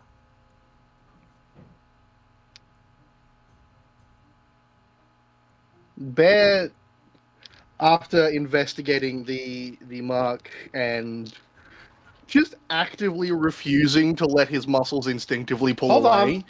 Hold on a second. Am I taking more damage? That depends. I need you to make a strength saving throw to see if you take more damage. That is a 10. I rolled a 2. Okay, so guess what? You're taking more damage. That's fine. I have enough health. Benefits of smart barbarian. That'll be 21 more lightning damage. Okay. I have now finally crossed half health. I'm on 56 of 134 health. Achievement unlocked. Achievement unlocked. Half killed the barbarian. I hope we brought a lot of potions. We have enough time to rest before we get there. Ick can plap Bear on the... She can reach his head. She's got long noodle arms. He's also leaning down to inspect a planeswalker, Mark. Yeah. She'll give you a cure wounds clap on the head. So, Bear, what would you like to share with the class? He has been taken to Thunder Junction? Huh? What's Thunder Junction again? Hmm. It's like, I wasn't think, that? Cowboys. It's like, wasn't that where? Yeah, and that's where she thinks back. It's like, wait, wasn't that where? What about Simon? She thinks back to Simon. She's like, Yeah. yeah, it's like, Badrinus would immediately remember that's where Simon is from, because Badrinus was Simon's partner. yeah. Bear just thinks Cowboys, and that's Thunder Okay. Junction. All right. Yeah. So like, yeah, Alright, yeah. Ick, how much is Bear healing from your pap on the head? Okay, I was just about to say that's 14. Okay. Yeah, so yeah, Badrina, she's like, yes, so she just hears that. She's like, yeah, Thunder Junction. That's where Simon's from.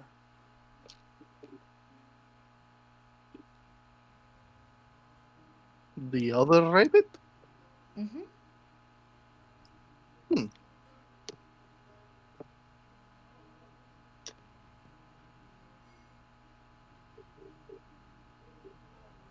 Interesting.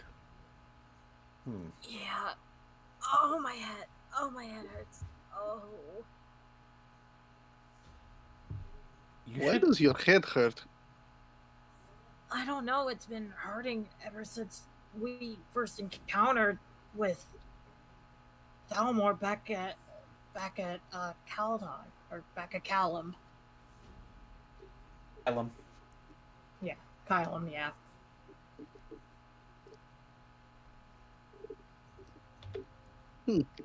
To go lay down or something? That I is a good probably idea. will.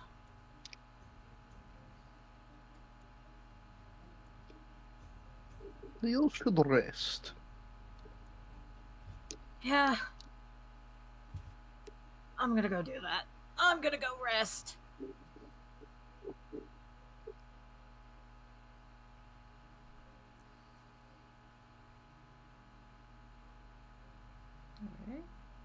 I feel like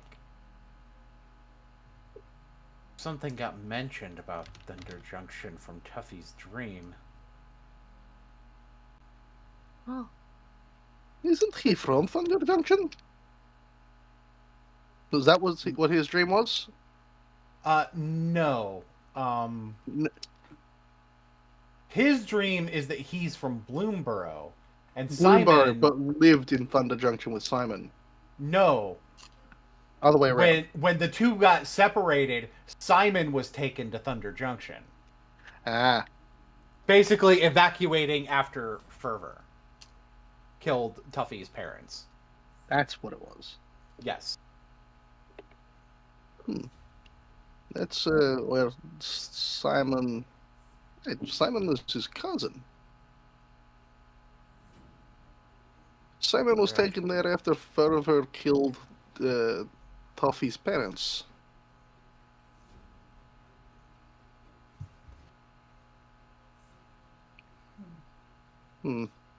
That's concerning. Do you Bear think trusts Toffee.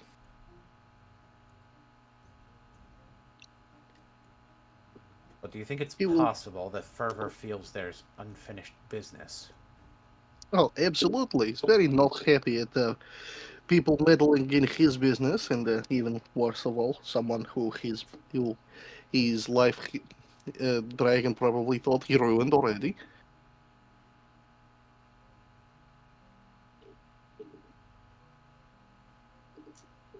But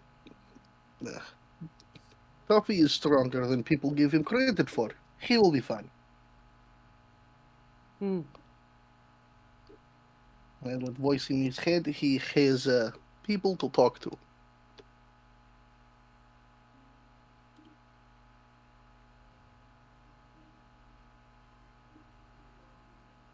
That is true. In Tuffy's case, he's not truly by himself. If anything goes wrong, Venser should be able to exert some control and pull him along.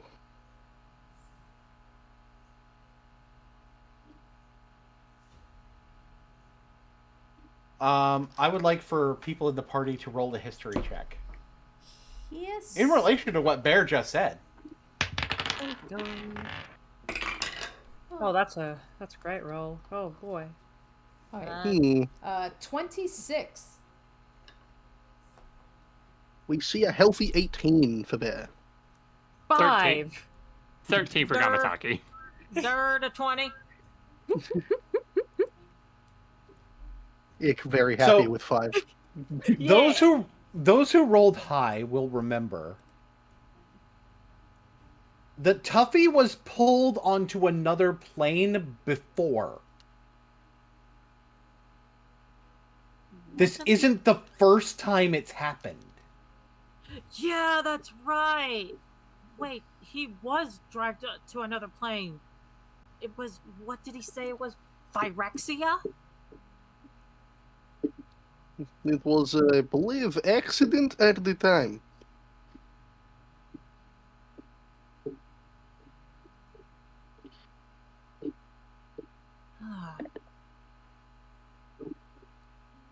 Bear believes that if trouble truly is going to arrive, Tuffy will be able to survive it. It is a foregone conclusion in Bear's eyes.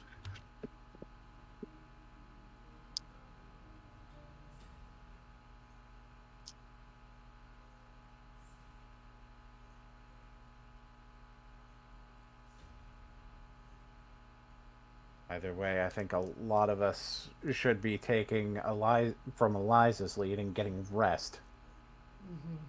Yeah, and it's not a bad idea. Yeah,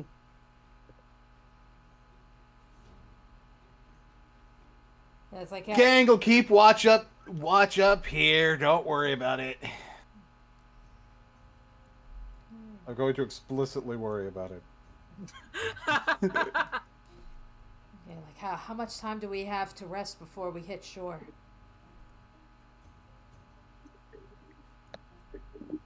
I'm back. What have I missed? Oh, look back. We were going over Tuffy's disappearance, and Tuffy apparently there was a planeswalker spark, and people who touched it got intense electrical shocks with purple lightning, which indicates Fervor, one of the dragons, and and Bear was able to investigate it and figure out that it went to Thunder Junction. It went to Yeehawville. Oh no, it's the goob. I'm afraid you've yeed your last haw. It's a sterling.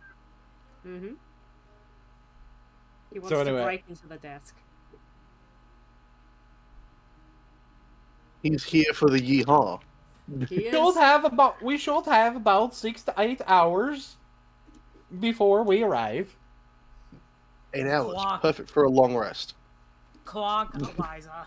Just Eliza goes clonk. You just hear someone say clonk down from below deck. Shut up, nerd! Why do you have to call him such hurtful things? No. That's just his name. What? His parents must have hated him. No, he chose that name when he joined us. What? Why? True. It's true. My real name is, and then you can't hear the rest of the conversation.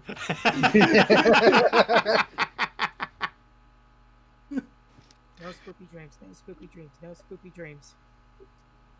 Anyway, Bear's gonna climb up to the crow's nest to go to sleep.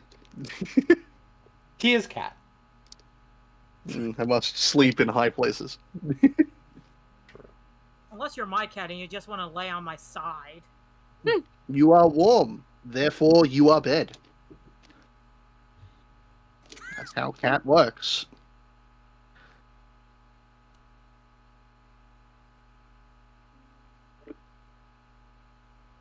So, Right. we all gonna agree to go to sleep. Yes. Now I'm gonna BRB real fast to give the cat some food. Let's use sleep time to take a quick break, actually. I'm Love it. 34. Alrighty, Hit so- dice is half. You recover half hit dice on a long rest, so he and I cannot stress this enough. Who we're back at max. Oh boy, time for 8 smites in the next fight. Are we having more I'm bets, going or- to tear things to pieces. So, DM, do we level up? No, you God, don't level no. up. Damn. Leveling up mid-session is a nightmare to do. What? Are we getting a long rest or short rest? Long. Long rest, we have 8 Ah. hours. I'm just glad to be back at 69 health. I'm glad to be back at 134. Legit, I legitimately thought that Bear was actually going to grab Gamataki and throw him at the robot. It was tempting, but the robot went down before it was my turn, so I couldn't. Don't worry, there'll be plenty of opportunities. If it wasn't for those damn fireballs, that frog would have flown today. This is where I would throw my frog if I had one. You seem upset about that. Throwing you is fun. Thelma will be like, you cannot reach me, puny mortals. Bear. I know, but he can. Bear, Bear no. knows he cannot reach you. However, comma, throws frog.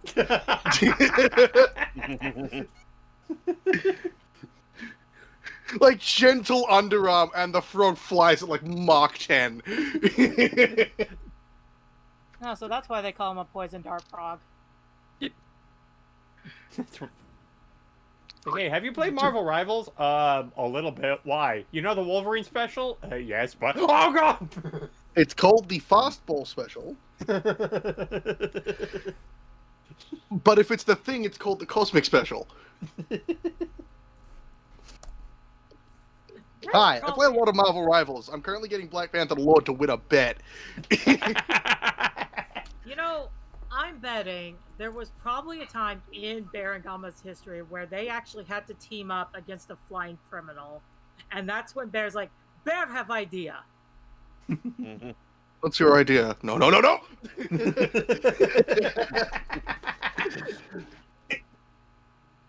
I like to believe he threw him by the tongue. You know, I'd say never do that again, but I don't think you're gonna listen to that suggestion. Absolutely not. That was fun.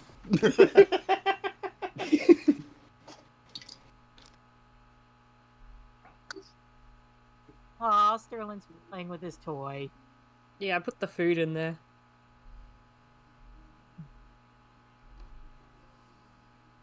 He He's eats like too human. fast, or he gets fed a few times a day. Yeah, that's how my cat is. He's a little fatty. I like feed him 1 can of cat food because oh my god, this cat knows he knows the rounds of the neighborhood. Oh, yeah, because he goes out, does he? Yeah. Ah, yeah. Travels to every house to get some food, comes back stuffed. Where's my dinner? Oh, thank God Sterling doesn't do that. human. He legitimately what he does sometimes, and I kid you not, after I feed him, he'll go to my mom or my stepdad and he'll start meowing like crazy, like, help, mommy hasn't feed me. I'm starving. Look at me. I'm withering away to nothing. It Sterling reminds me tries of that. the has the bastard been fed today chart.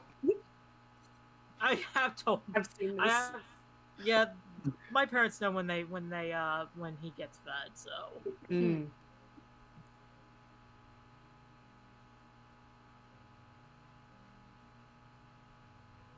it's like, child, please. I get it. You like your wet food, but you don't need that much. Yeah. He wants 2 cans. By the way, Bear, did you see the little meme drawing that Kitty did? I did. However, again, it would be uh, uh, Bear and Garrick on the other side as the cat. Purely because they're the ones who are doing the problem of throwing the frog. And it's Gamataki complaining that they won't stop throwing him around like a goddamn ragdoll.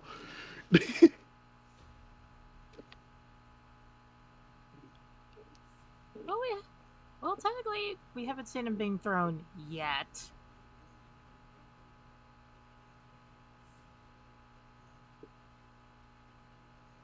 We Alright, love you, Gamataki. Jen, Yeah.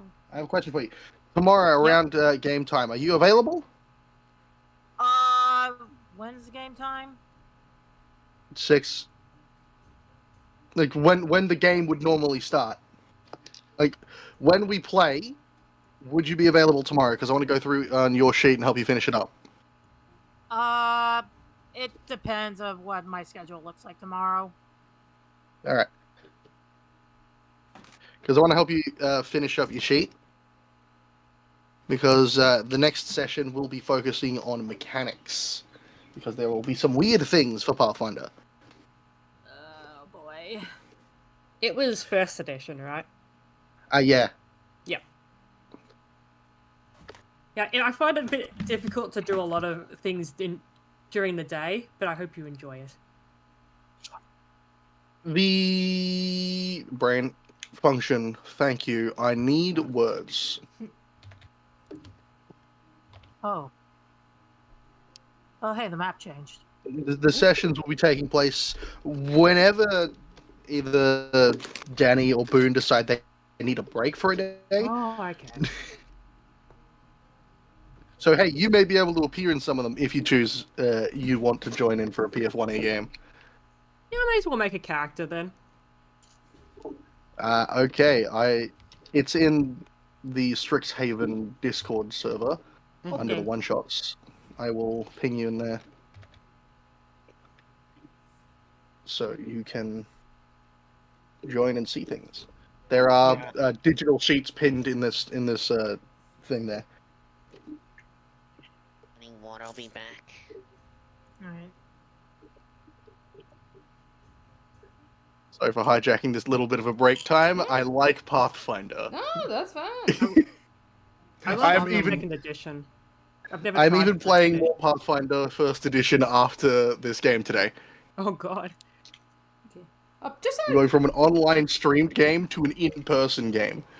okay. Just out of curiosity, since I got a bunch of you guys here anyway, I'm trying to think. I think it was like about 2 weeks ago. I think I had posted some propositions for future Strixie shots. Did anybody see that in the Strixie shots thread? Yeah, I did. Okay. I may have, but my brain I is believe I did. non-functioning Yeah, sometimes. Boone, I think you're the only one right now that's actually voted. That's right. It's like I just need to know, has everybody seen it even?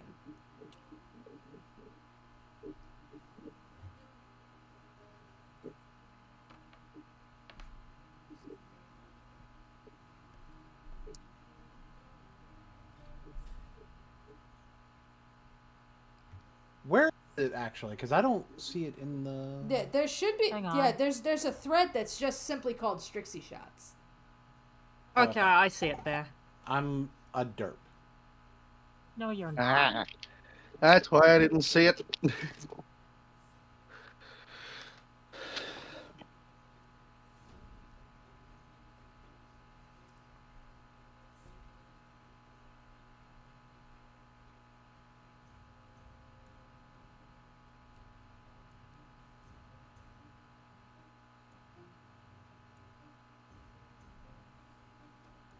I need to grab NPC allies. Actually, You want us no. to- Must be Faye get to cause problems on purpose? Yes! I will bring all of the spell combos that I refuse to use in serious sessions. I will be the problem! You may go on and drop myself in there too. Oh yeah. Okay. Yeah, players can drop tokens Meh. as well. Okay. I'm sorry, Amos. I dropped myself on top of you. He's Yeah, very happy but- about that. Don't worry. Blush intensifies. It's no Hello. no goblin draconic sorcerer in the making. Oh God.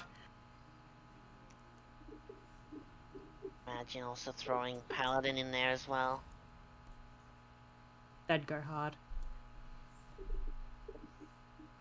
Meanwhile, draconic dampier sorcerer from Eliza's side.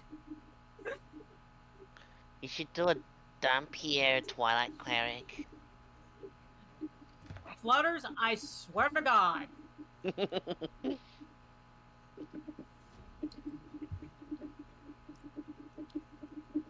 Why don't you roll up a Twilight Cleric, you freaking fan? Yeah. They're pretty strong.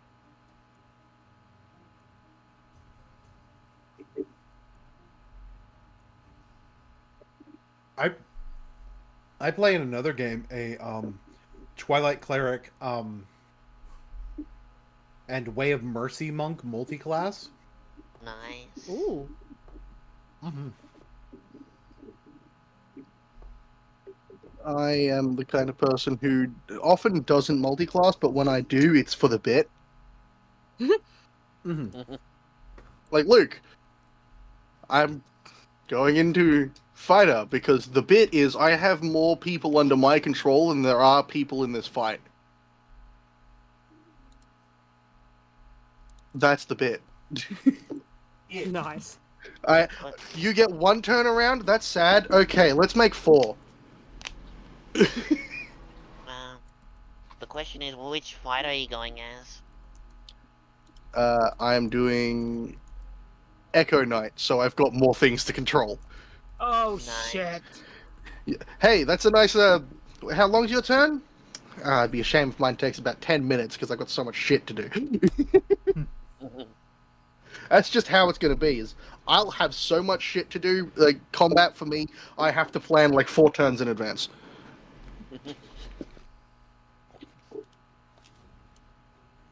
Whereas me, I'm just a wizard with like A gun. 20 something AC.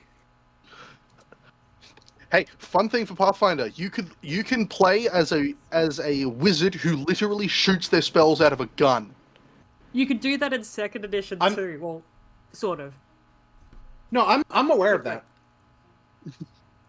This is for the people who don't play Pathfinder. Mhm. Oh. You forget Pathfinder 1E is where Bakuhatsu originally came from. I know. Mhm. But, like, there's an actual fucking archetype for shooting your spells, and it gives them more range. Mm-hmm. I've wanted to make a gun wizard with sometime. Gun wizard. Yeah. Not gonna lie, that actually sounds like that could be something for future campaign So, in like, this server. It's like gun wizard. So we're talking like Gene Starwin from Outlaw Star. Guy just shoots magic nukes out of his gun. Yes, literally that. Nice. I have seen the gunslinger class, right? They have a feat that they can take, which is preparedness. As soon as you roll your initiative, your gun is in your hand. Nice. Or you can have a pair of gloves that are attuned to a summon spell. You snap your fingers and there's wands in both of your hands.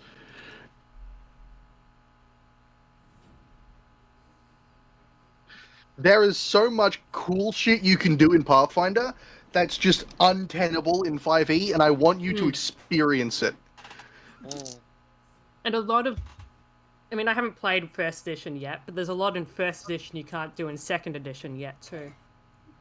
Yes, I will help run you through some first edition stuff in one-on-one, Dana, because it's complicated to make a character in 1e. Mm. Because you've got your first level feat, depending on if you choose a class that starts with that's full Bab, you've got a Bab feat, which is something that my pod tends to do. It just gives you like qualifying feats for other things Oh yeah. or extra of something. You've got traits which can change things. You can pick a drawback for it so you can get a third trait, or just take a drawback if you want to have something slightly bad for your character. I guess You the have drawback is archetypes. fun. You can have archetypes which you can stack. Boone has theoretically stacked 4 and then decided to whittle that down. As Whittle long that as down they don't to change 3. to 3, you as long as they don't change the same thing, you can stack as many as you possibly can and want. You have obviously a fuck ton of classes to play. You're not playing prestige class, don't try it. You have obviously skills. Lots of fucking skills. You know how fucked the skills are in 2E. It's more fucked in 1E. Yeah, it's like fucked up and evil. Because 1E is based on D&D 3.5, which is which is more mechanically complex than 5E is today. But I will help run you through fully creating a character for it, and help you build them up to the person that you want them to be. Because I want people to learn and enjoy this system, because I want people to play it more. Yep.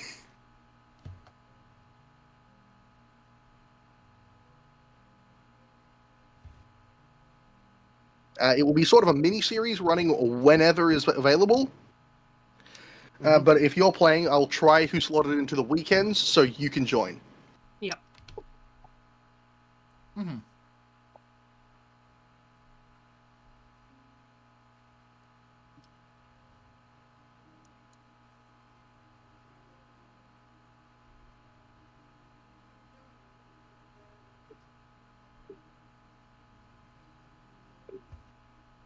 Yeah, there's also the 2 sheets pinned in that thread. You have a gear Yeah, I sheet. saw them. I haven't actually opened them up yet, but I'll do it later. That I one. suppose at the moment we're just waiting for Ika to get back. I'm already here. I was Oh. just grab the Scanner. water. Apologies, I went on a bit of a Pathfinder spiral for a sec. It's so good. So, the lot of you arrive at a island that appears to mostly be a huge mountain with this like metal structure in front of it. And when you walk up, you can see these metal doors, and it's very obvious what all of this is.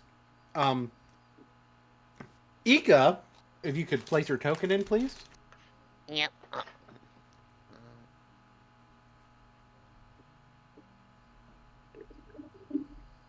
Yep.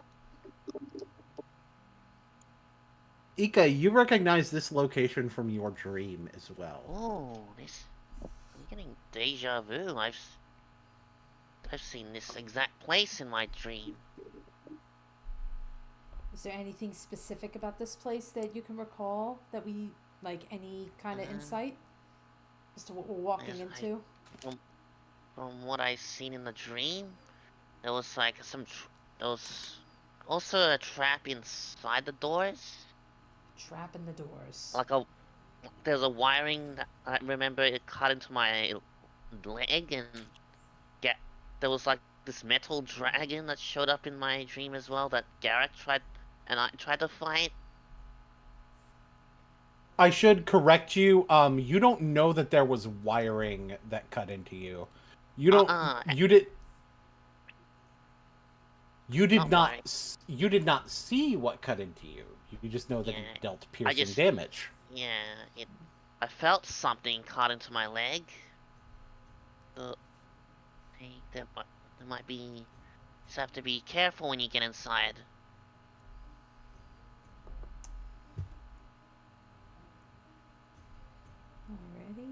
in that case, can I at least approach like the outside of the doors and cast detect magic? Sure. All right, I will go and do that. Sorry, Kaya.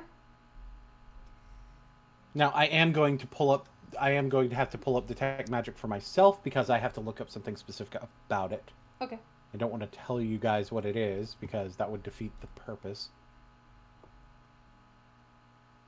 Do you need the rules for detect magic? I've already pulled them up. Oh, okay.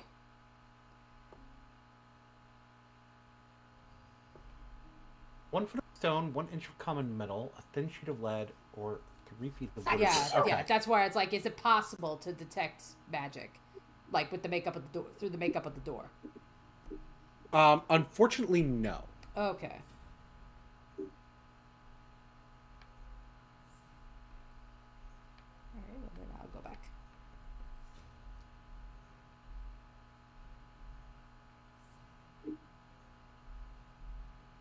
And actually, you guys should not be able to see into this initial area because it should also be hidden.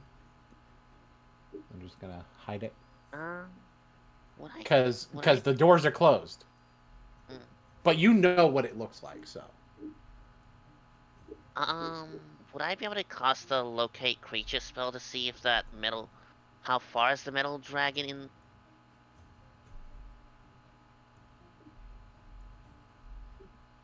Sure, but give me a second to like pull up the range on locate Alrighty. creature.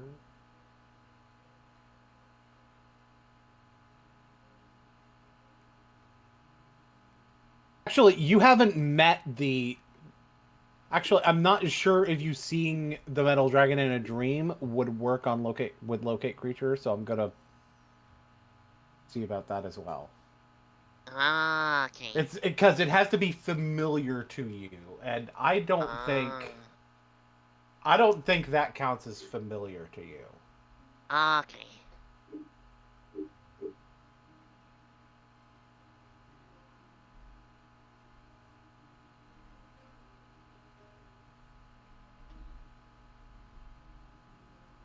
So long as you have...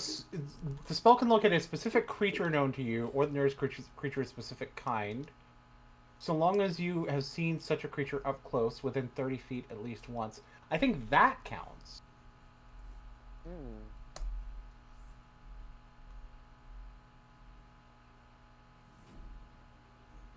So you could say identify a robotic dragon. Even if it's not necessarily, which probably is Thalmor himself, but still. Do me and Amu get the ping?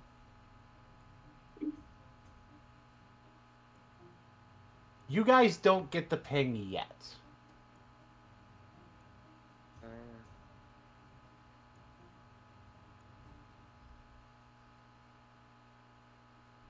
Would I be able to cast the locate creature spell to locate where he is? You may attempt to do so, but I think one thing to bear in mind is that if the two people who can detect him automatically have not that can detect by way of familial relation are not detecting him, then it is more likely that either A, he's not here right now, please leave a message after the beep, or B, it is being suppressed in some fashion. Which if it's being suppressed in some fashion, that the magic could penetrate that. I'm just making you aware of that. Because it's possible that you may be able to get a result. Yeah, sure, I'll attempt to cast it. Need for you to make basically a spell attack roll. To basically make a check with your spellcasting, which would essentially be a spell attack roll. Yeah.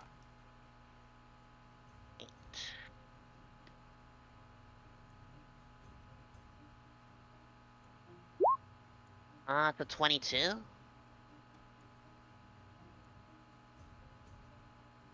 You are able to sense faintly. Actually, I need to check something else.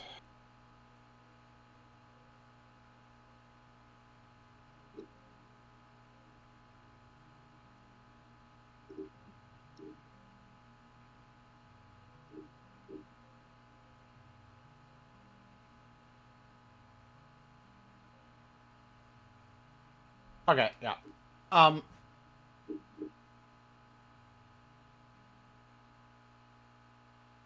That something like that is here, much further underground. Oh.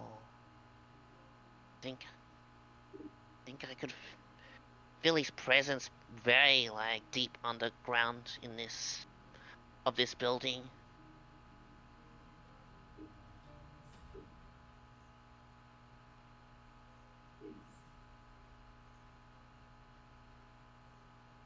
Then we should make our way in.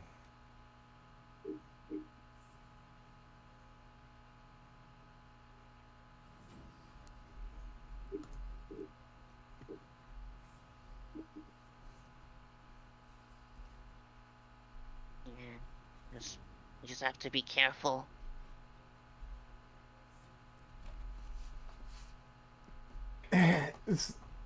Steve is going to stretch. Is going to be like, let me handle this. He makes his way in. And Zip tight. Oh, thank you. I am going to go ahead and reveal the initial room again. And I'm going to real quick. Oh, yeah. And I'm going to roll the damage. He steps in, it's like, alright, what? Alright, what the hell is that? Ow, ow, ow, Jesus, Jesus, ah, ah, ah, Oh. That's like in my dream. ah, my leg! Hmm. Yeah. Like, what happened? You see someone step out from the side room. Oh. What? Oh.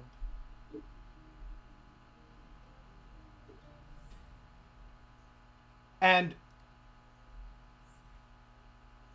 Oravoshtin. He says it as he steps into the room. He looks around, looks towards the open door, he opens it. It's like, oh, it's you.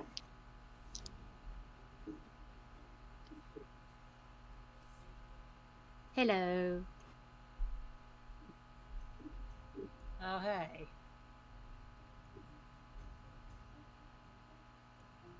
He was the idiot that just walked into a place with metal doors as though you were just going to be able to waltz right in.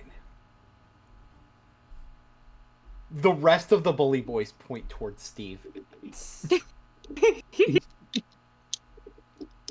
Yeah, you look the type. What's that supposed to mean? That you look stupid.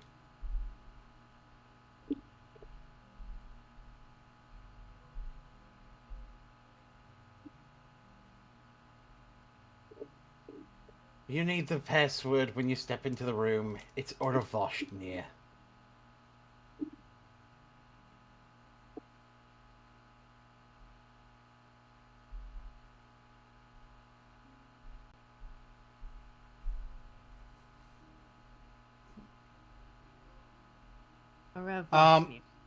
I need the mages in the party to roll an Arcana check. Arcana? Alright. Does a druid count as mage? Yes, Okay. you cast You magic. practice natural magic, so Alright, Oh. 23 Arcana. Dude. Yeah, I was gonna 21.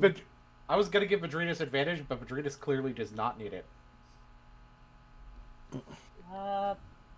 22 for me.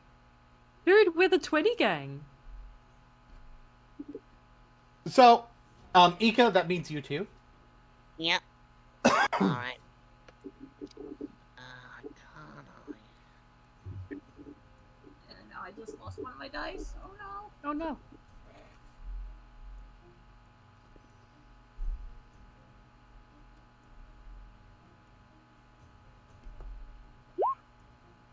15.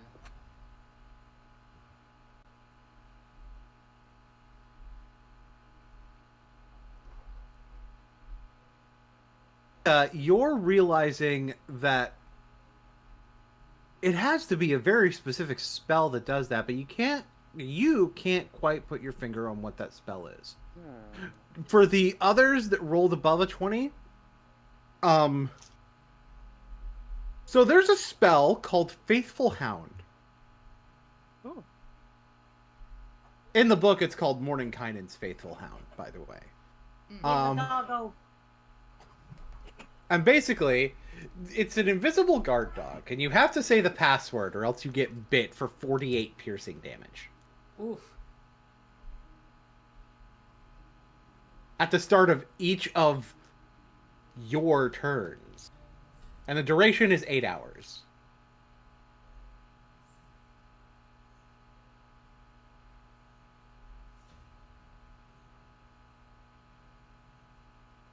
Okay.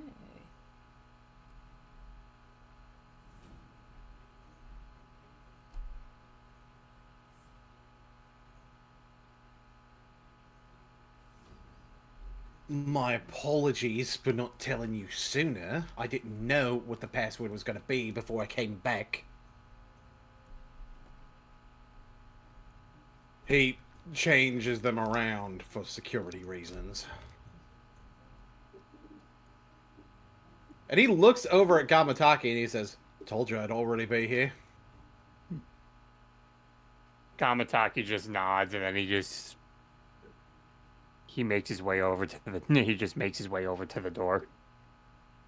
I doubt there's much of a set pattern to the passwords that he resets, isn't there? No, there's not. Well, at least we know the guy we're dealing with isn't that stupid. Amok crosses his arms, still somewhat suspicious of Nurm.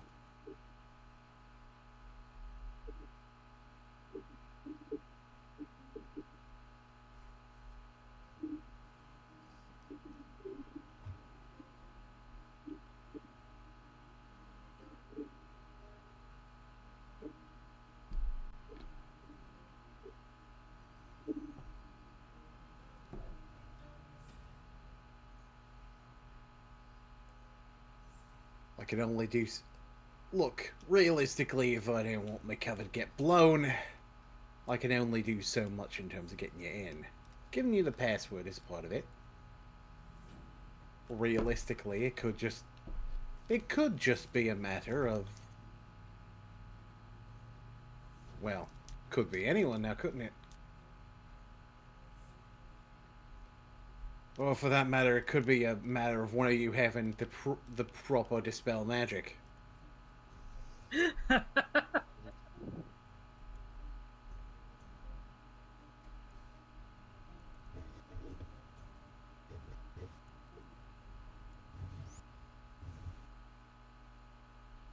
Either way, I'll be over in this side room. I didn't see you. And I didn't hear you either.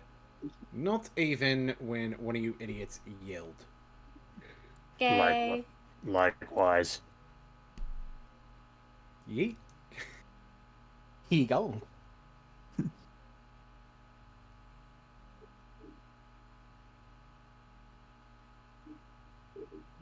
then, so the password is Aravashnir.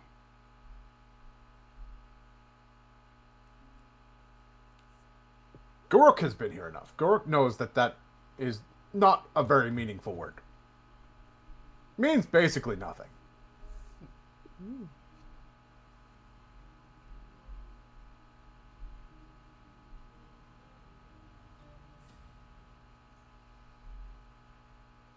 Alright. Alright, so I suppose are we going in? Well, Let's do this. Yeah. Guruk goes in, he says Ordovashnir, and sure enough, as everyone says Ordovashnir, they are able to get in without getting chomped Let all by the, invisible doggo. let all the NPCs gather in. Over the pile. Okay, yeah, 'cause it's like, Wait, oh yeah, we can all fit, I think. can we? No. Oh no, yeah, we can. Oh no.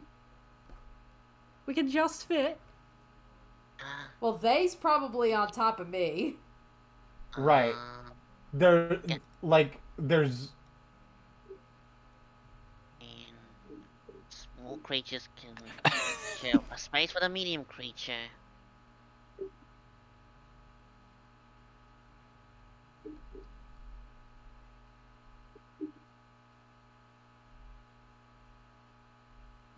so you guys find yourselves as you open this next door.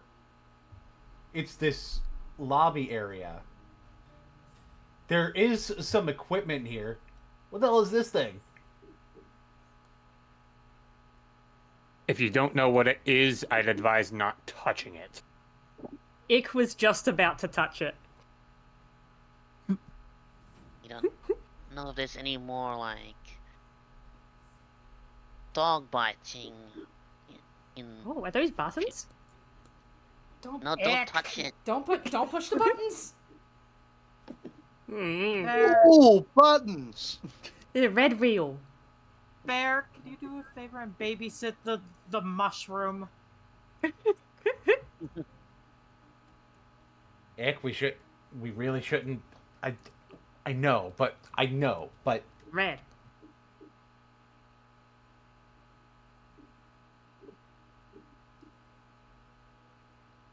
I think it'd be better not to, because if for no other reason that we don't want to alert Thalmor that we're here. We can push the buttons later. Okay. In Ick case push if we later. need to in case if we need to escape, you could push the shiny buttons. Ick push later.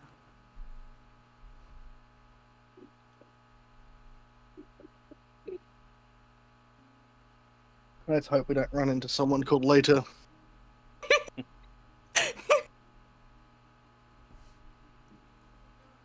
Yeah, you have one from. I've got one for me and one for Ron. Later on. Let's not forget to grab one for Earl earlier.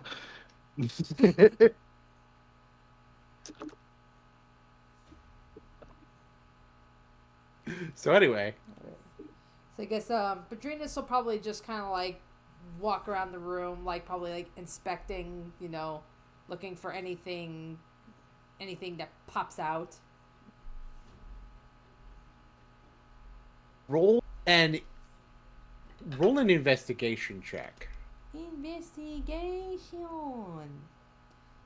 And all right.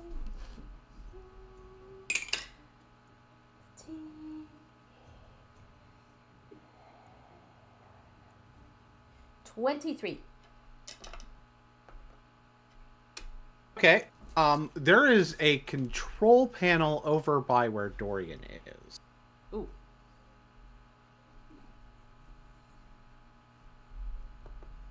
All right. I guess she'll go up to him. He's looking at it. It's like, you wouldn't happen to know how to read giant, would you? Do I know giant? I do not. Fortunate, because the buttons are labeled in giant. Okay. Alright, in that case, Berdrina, she'll probably just, she'll call out, just say, can anybody read giant?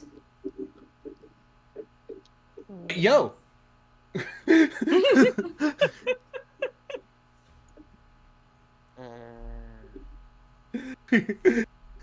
That checks out for him.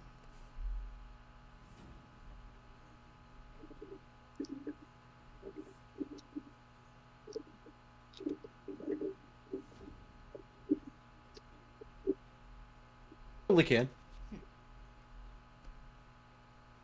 Ooh, buttons. Now, do not touch buttons.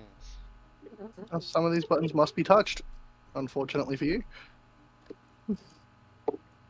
Like, okay, these are for the doors on the left and the right side. One of these is for an elevator. Don't press that one. That one's a self-destruct sequence. Ooh. Well, it might be. It says self-destruct sequence on it, so I'd imagine that's probably what it is. We push that one later. I'd agree. We push that one later. Mm. Actually, we could push it now and just leave. Mm. There are people here.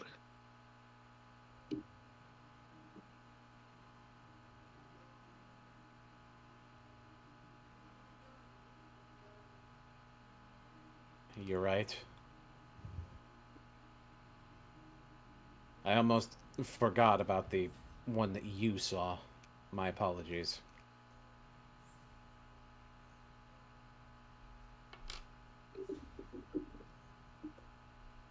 Okay, what I missed? Self-destruct button.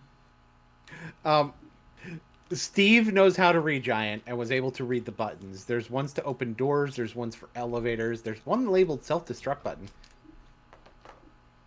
He was going to push it, and then Bear pointed out that there is at least one person here who needs to be saved first. Like, it looks like there's a thingy under that button anyway. I don't know what the fuck this is. Do any of y'all speak techno whatchamacallits? Techno? What? I think he's asking if any of us are technologically proficient. Yeah, that thing! That thing the boss said. Nerd, how about you? I mean... Well, that's what I was about to say. Would I be considered technologically proficient given my experience given my position in Is-It? Tell you what, I'll have you roll an investigation check for that. Because you're not necessarily dealing with the same type of technology that Thalmor builds, but I think it'd be possible for you to figure it out. But it would require an actual check. Well, the thing that you're able to identify about it is that it's some kind of security measure where just pressing the button is not enough to activate the sequence. That you can for sure identify. Because who would be fucking dumb enough to put out in the open a self-destruct button you could just press? yeah, well, this button you call the self-destruct button, I think requires a code. Oh. And it appears to be a sigil code. This is something actually a bit unique to Kaldheim. This is Nerd speaking, by the way. I've seen one or two of these before, mostly in various texts about this sort of thing. You see, thanks, Nerd. Yeah,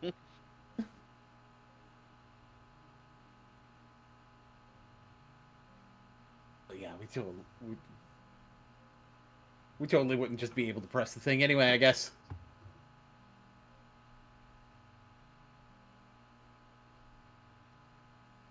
You should be looking for that code, too.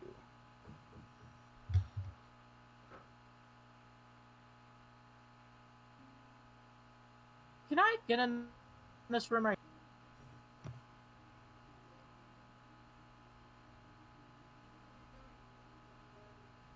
Is that a? Oh, it is a room. Yeah, sure. Mm. Actually, no. Basically, that door would currently be locked, but again, they have access to the panel and they could probably open it. So.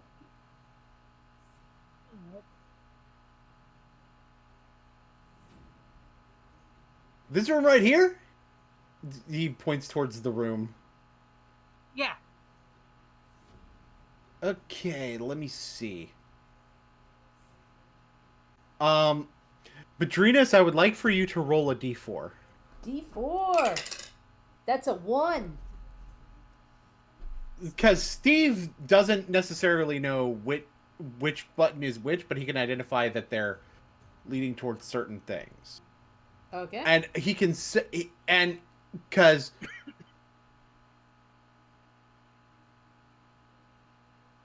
he specifically, like, the buttons are labeled with the kitchen, the office, and the stairwell, and he doesn't know which one is which. So he's going to hit the button for the stairwell. So basically, what you were rolling for is what he's going to guess that was. Okay. And he guessed wrong.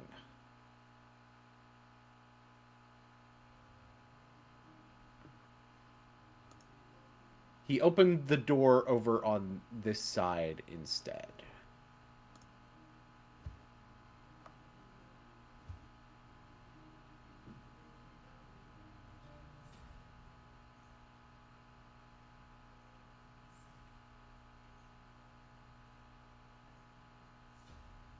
Was that not... Oh, no, that wasn't the right one, was it? Okay, hang on. No, does not look like it. I need you to roll a d4 again and ignore a 1. Ignore 1. 2.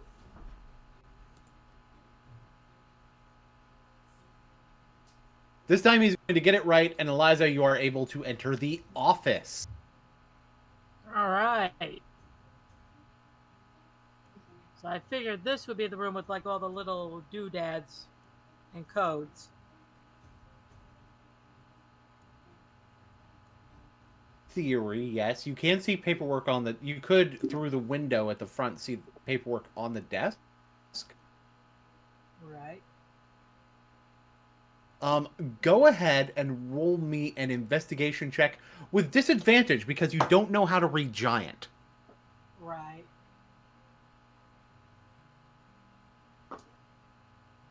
All right. Help just sort of like gathering bits of paper, then just handing it to her. So this is a rare occurrence. The dice both are on a 13. Oh, it's meant to be. And what's your modifier for investigation? Investigation for my modifier. Give me 1 second. That is a +3. So a total of a 16.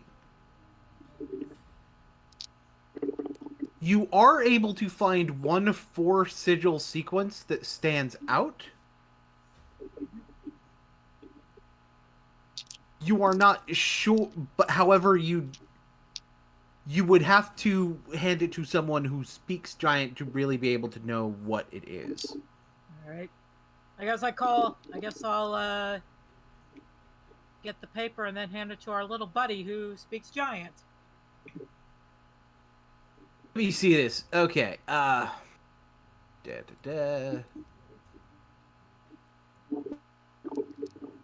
Passcode for self-destruct sequence. Alarm. That doesn't sound like what we actually... That sounds like it'll do the opposite of what we want. Right. Hold on, nerd, could you look at this? Yeah, that will just bring up an alarm when you try to enter it with the self-destruct sequence. Think of it as an emergency alarm override. Yeah, thanks, nerd.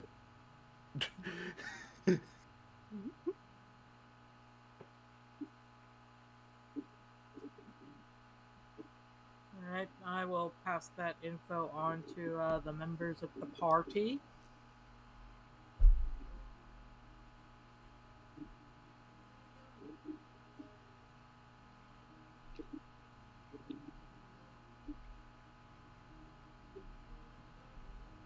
Probably have our little friend also go over the other papers as well, if there's any more.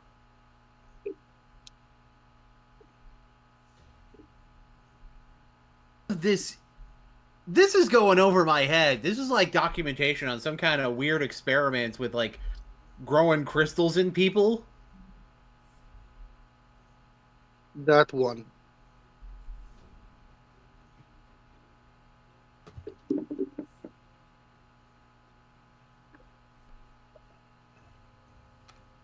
Cloning shit? What does it say?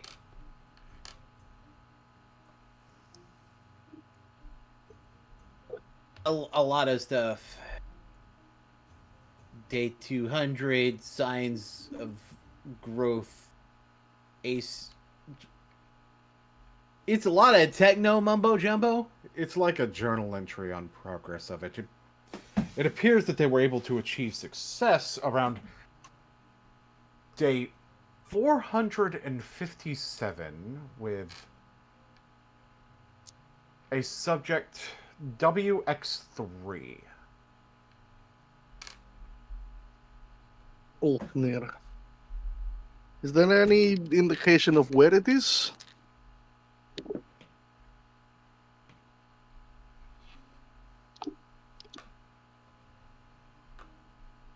Let's see. Well, the 3 appears to reference the chamber. The WX is some kind of code that they use that I can't identify without more specific paperwork than what's in this office.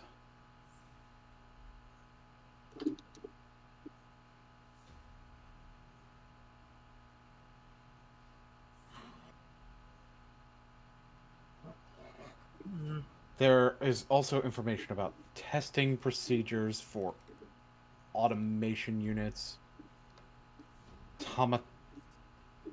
automaton conversions, replication, mass production.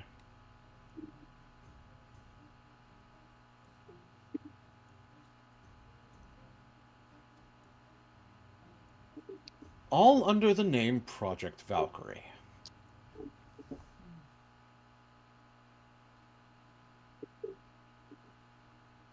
So this is where they're building their army.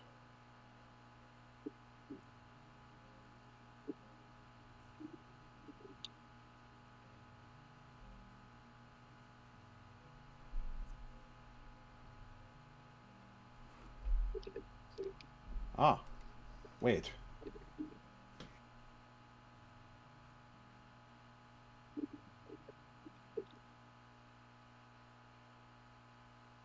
Day 483.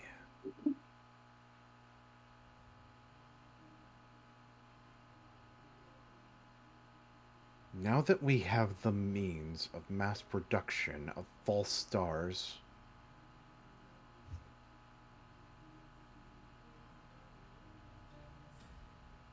or association with the false child of Bolas has been deemed to be no longer a necessity. Brother Geolis is handling his dissemination from the project. Amut balls up his fist, eyes glowing red. Or actually, it says, Brother Geolis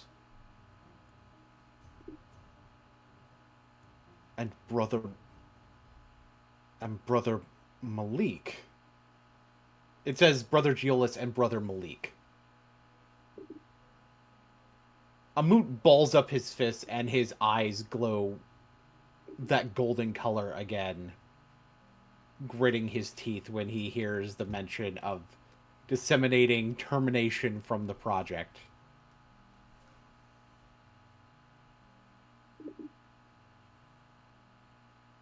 there any other specific date other than from the start of their project? And actually, I should fix that too, because no, because no, that would be appropriate for how long they've been working on the Crystal project. It's like, actually, no, it wouldn't. We'll just say that it was a lot of days further from the day, like 450 whatever, like to the point where you can tell it was actually. How long was Roman Reigns' title? Actually, let me look at the exact length of a particular WWE title reign. I know which one I'm looking for too, because it was really long.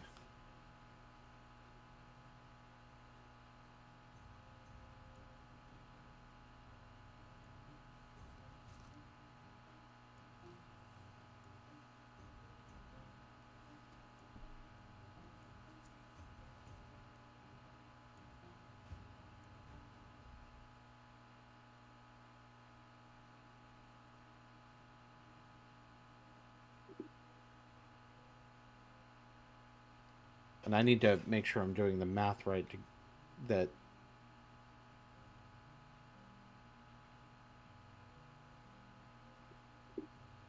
no, okay, then I need the total length of this person's reigns then. Not a problem. Ah, here we go.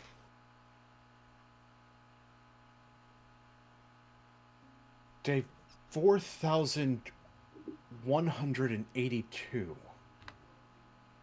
Holy Ogun.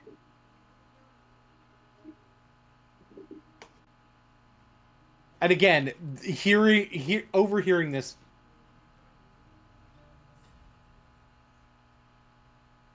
did it have a reference to a date other than how long they've been working on this?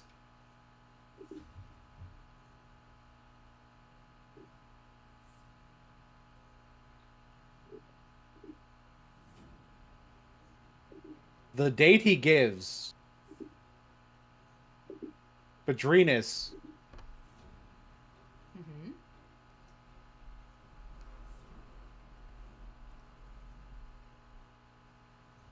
you remember the journal entry that caused you to have the vision of, or the thing that caused you to have the vision of when they turned on a moot? Yeah, I think so. That date was on that.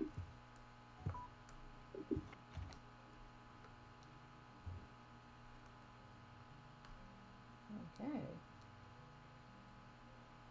So in other words, the very day that they started being able to make false stars, that was the day that they turned on a moot. Gotcha. All right.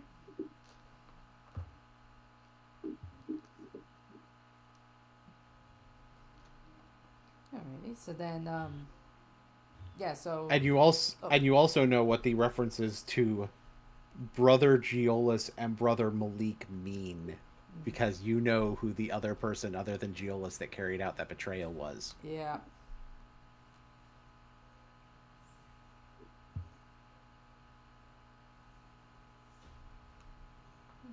Yep.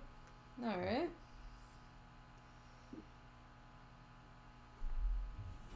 So Badrinus, she, just kind of like absorbing that information.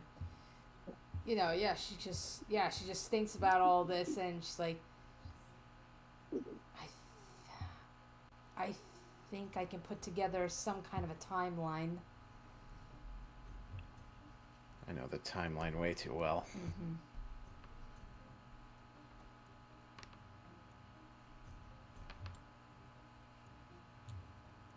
Yeah, so this goes back to when they pretty much turned against you, Amut.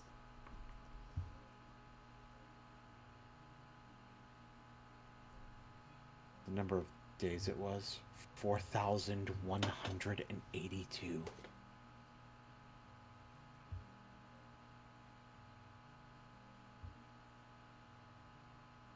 Not just when they've been working on it for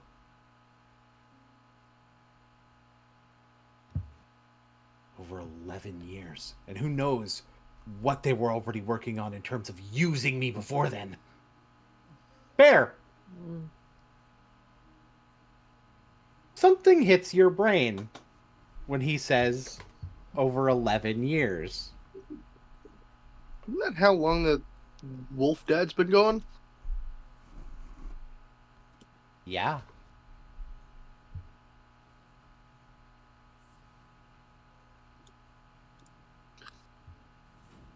Eleven years? That's how long Ulfnir is reported to have been missing.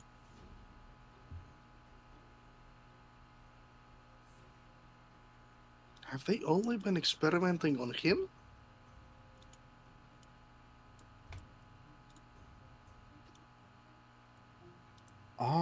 He flips back.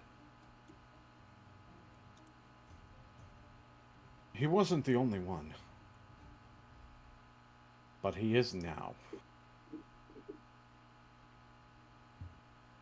I don't see references to anyone other than WX3, at least when it comes to these stars. There were others, but... well... there were multiple reports of...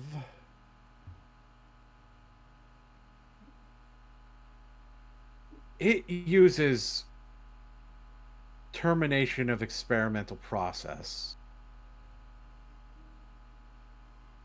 But the way the rest of the language indicates it, I don't think it was because they just decided to stop.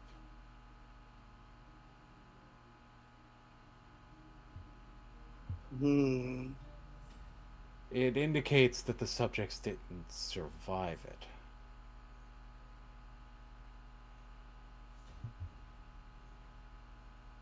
Holy fuck, nerd.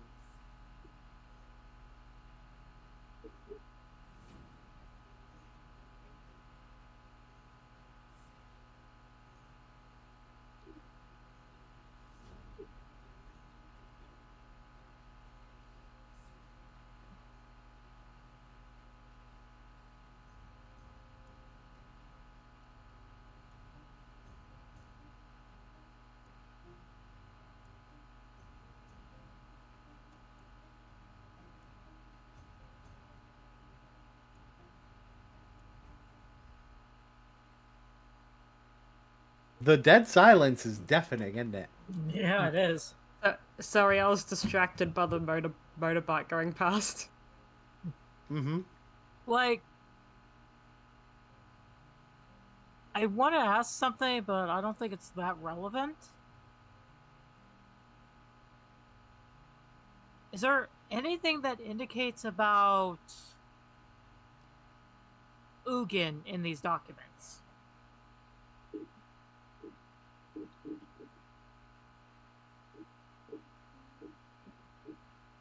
Again, he looks through, it's like...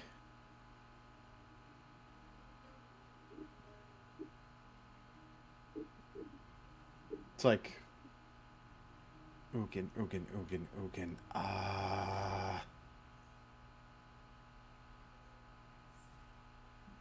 Sorry, that's such a weird name.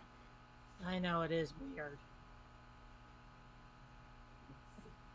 I actually had this set up as the music for exploring the thing. So I'm going to change it, because I forgot to change it sooner.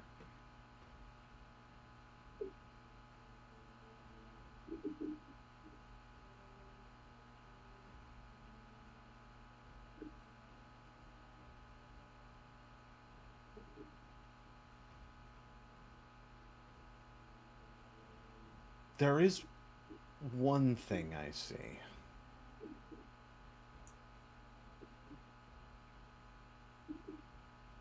All right.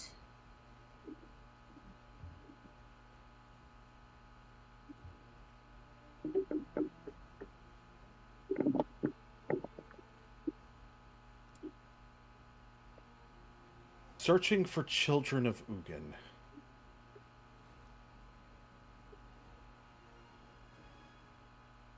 Pit them against each other.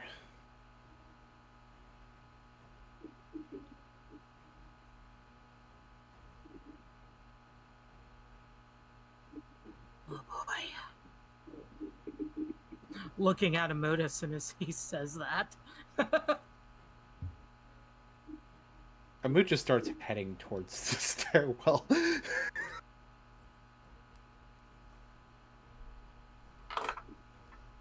Like in a very, very angry gait. Oh, hold on. We should go together. I'll kill him. You're not the only one that wants to kill him. Better chance of kill him as group. Yeah.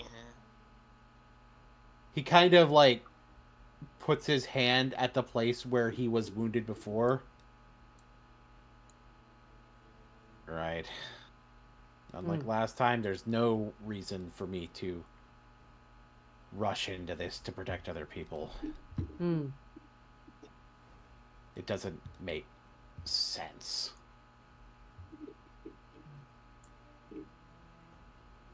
Is that all of it? There are over 11 years worth of documents in here. No. But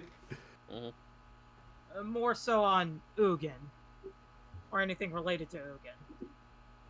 I think that's the only mention, and it appears to be a summary of something else.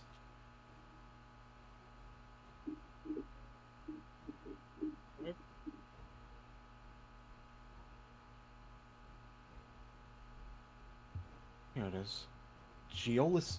It refers to the plan laid out by Geolis.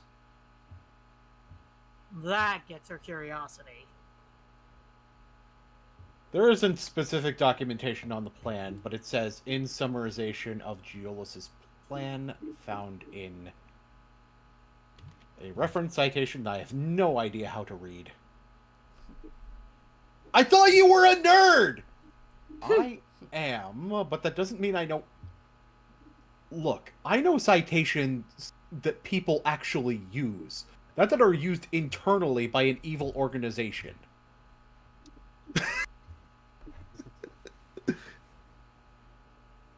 And I take it this citation isn't written in Draconic. No, it's written in... Well, actually, you may want to... Even if it were, I don't think you'd be able to parse what the record is, because it refers to their system of organization. It's not that it's written in a different language from everything else. It's that... Think of it like this. If I were to just say WX3 without any sort of connotation towards what WX3 means, you wouldn't know that I was talking about Ulfnir, right?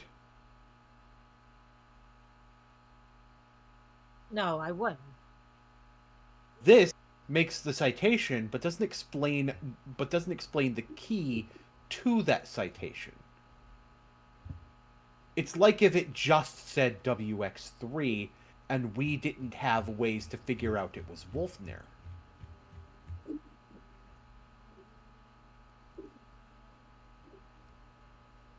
Or Ulfnir. Is it Wolfnir or Ulfnir? He looks to Bear. It is Ulfnir. Thank you.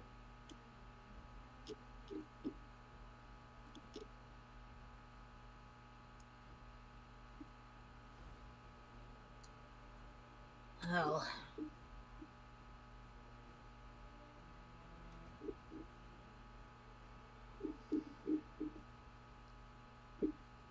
Too bad we don't have a Demir agent in the party, am I right? Like,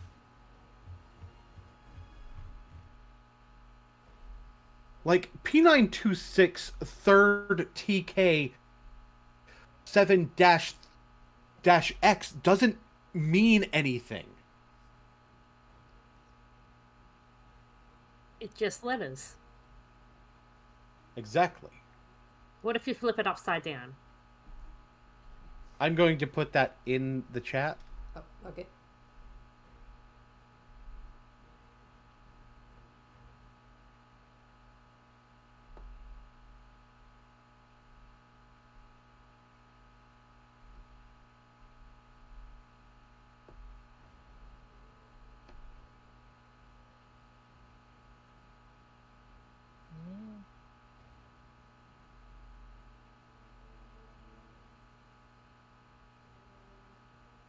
P926 third T.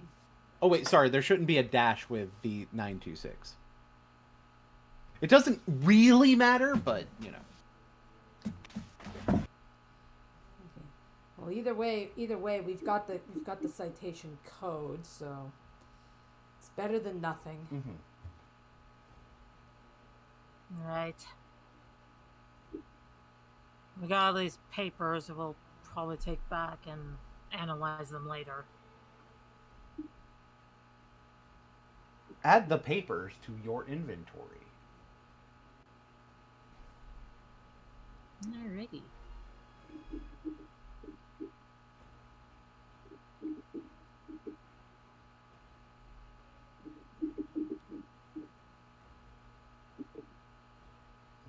Important document papers.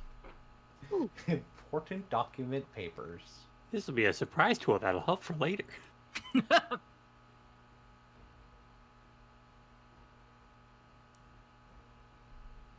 Like, this clearly doesn't document every bit of the plans. It just documents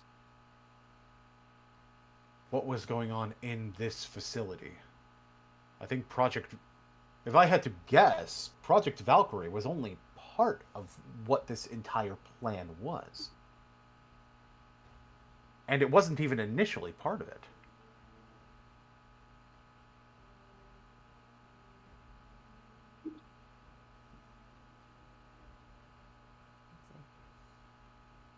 Well, given how slick the brothers are, it wouldn't surprise me that they're like, hey, let's work together.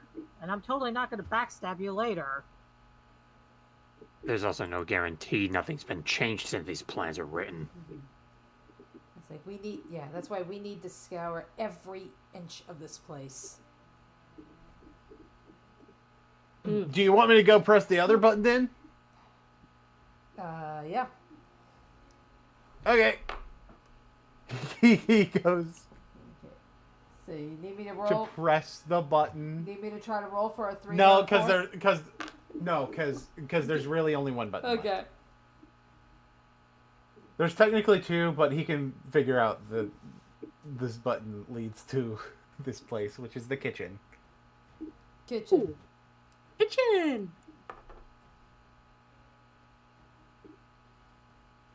Amuk comes out of the stairwell. He is shaking with anger.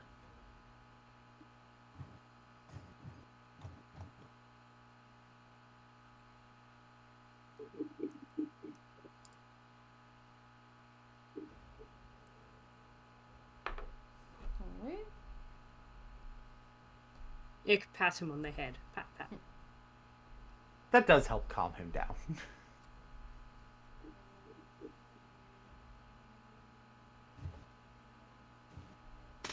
Alright. Steve tries to go to do the same. Don't even. No. Okay. What you got? I can inspect the kitchen just to make sure. Like, is there anything useful in there? Sure. Go inspect the kitchen. Alright. And I would like for Oh, you sorry, to then. roll me an investigation check. Investigation. Alright.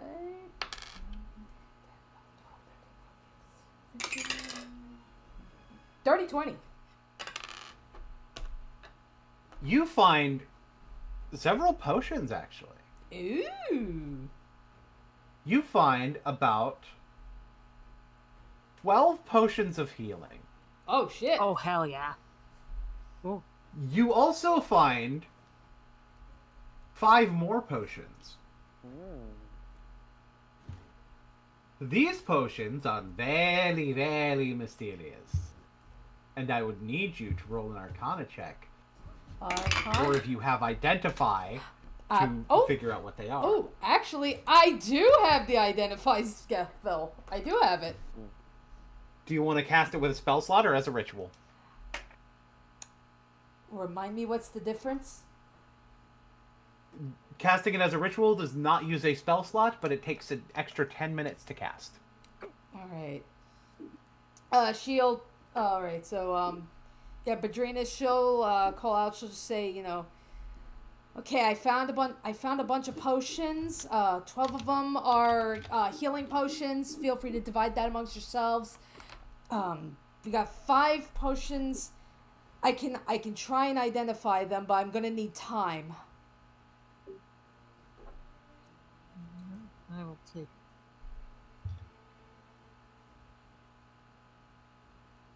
Yeah, so it's like.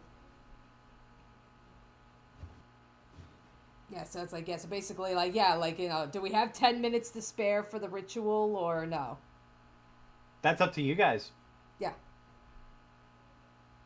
I think we should probably cast it, or not cast the ritual, but identify it as it, because I have a feeling our friend probably is not happy that his robots haven't returned yet. Okay.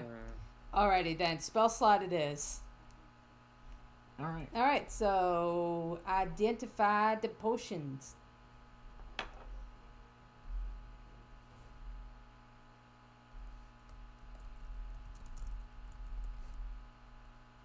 Cool. So these are very unique potions.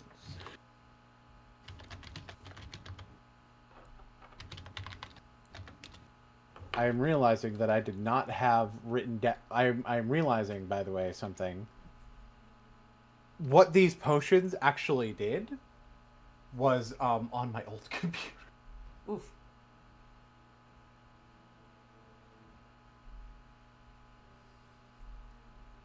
But that's okay. I can come up with a new thing.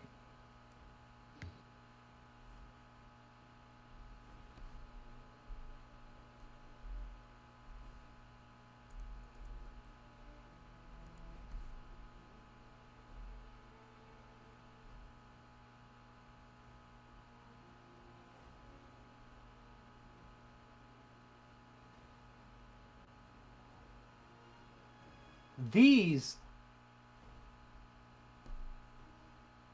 are very unique. Okay. I know what they do. When you drink one of these potions, you have to make a Constitution saving throw. Mm-hmm. If you fail, you take 6d6 piercing damage, unaffected by resistance. Okay. Whether you succeed, that damage does not heal, cannot be healed until you succeed a Constitution saving throw after having taken one of these potions, and you take one basically every time you take a long rest, or basically every time you would take a long rest. Okay. Succeed or fail, you are able to produce a false chromatic star from your body. Oof. Ooh.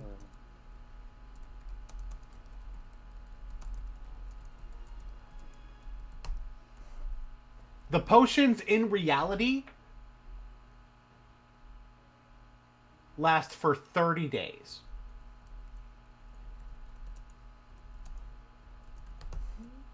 Okay.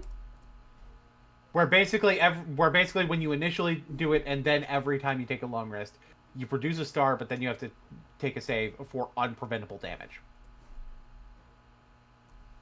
Alrighty. You can tell what stat Ulfnir had to make him be the person who could survive this.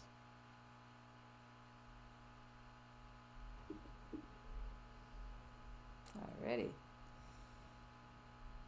Okay, so I guess when you get the chance, just feel free to like post all that info in the Discord or something, just so I can make a note of it, because that was a lot of details. But regardless, Yeah. Badrina, she comes back to the party, and she will actually approach Bear, and she'll say it's like, okay, yeah, Bear, these, from what I can gather, these potions, these can make chromatic stars.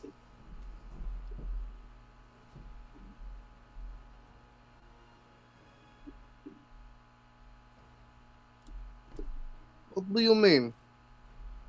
Like if you consume them, I feel like if you consume this, it will take great damage on your body, but it can actually, this is what causes chromatic stars to come from the body.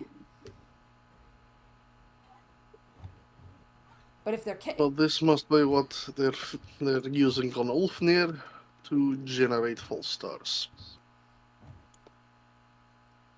yeah, or perhaps a previous version. I mean, it's like, if this was like the perfected version of the potion, why would you leave it in the kitchen?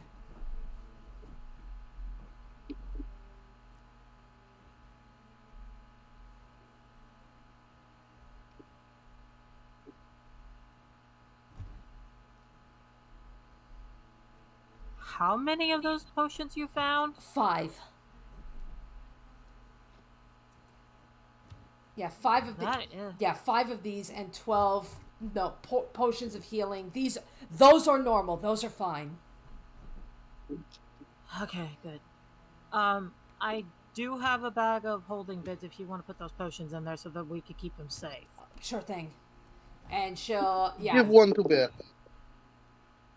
a potion of healing to Bear? No. Oh, one of the mystery potions. All right, so she will hand one of those mystery potions to you. During the dream, Bear felt an odd connection via pain to Ulfnir.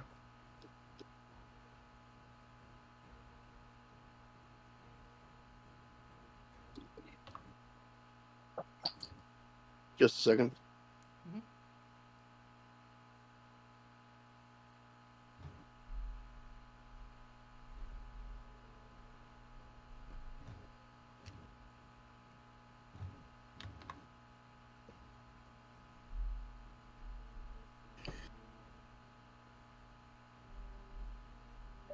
Oh, another aspect. If you go to 0 hit points from the potion, you die and cannot be resurrected by any means. Oof. Oof. There's no death saves involved.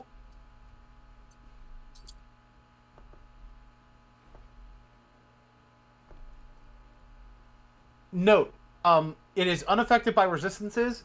It will be prevented by immunities.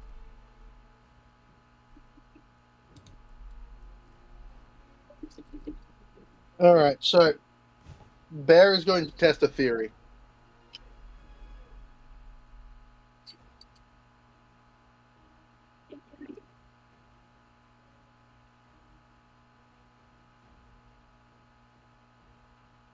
What are And you it's going to probably- do? Bear's going to drink one of the potions. Oh. Okay, at this time, I need to warn you. I said that the effects of this potion last for 30 days. Okay. I do have a 20 in Constitution. And if you take the damage, you won't be able to heal it. You did also write down a different amount of damage than you said. You're right. I did. It was originally what did I 66. originally? Which is actually more. So that's even more of a big warning. So I'm going to warn you about that first. So do you want to do this? Knowing how long-lasting and potentially permanent these effects are.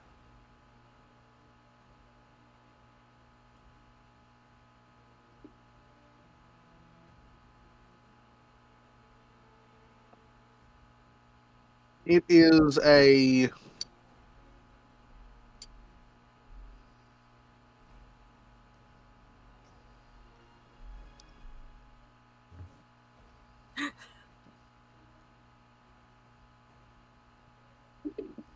shit.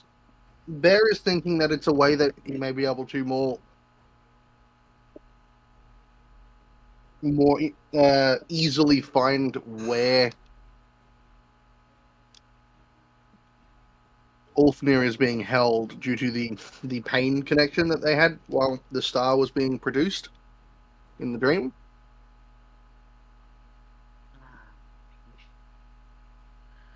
Do you want to drink that? It sounds dangerous.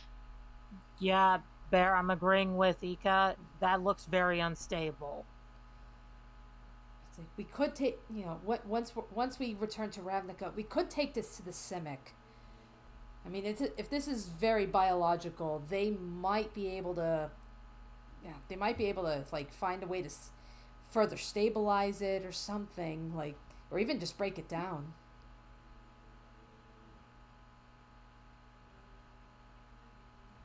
I do not know if what you want to do is a good idea. And let me be clear, Bear's I'm not got going a to... better idea. Okay. And let me be clear, I was not going to stop you if you insisted on doing it, but I did want to make sure to give you the warning. We force feed it to the person doing this to him.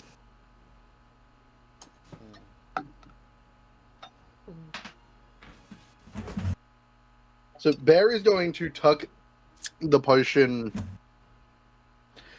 behind the belt.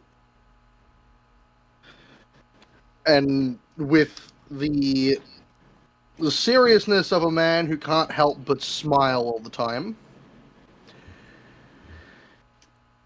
we have wasted too much time. We need to find them and save Ulfnir, and then watch the other ones suffer. Hey.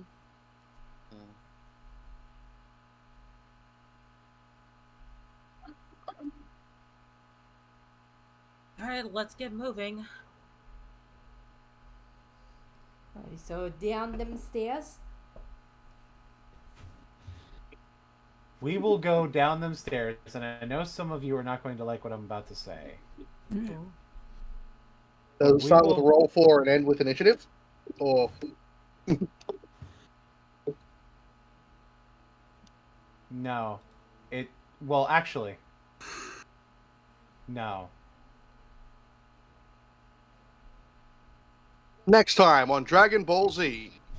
No, we're... I'll tell you what. Work. Welcome to the room.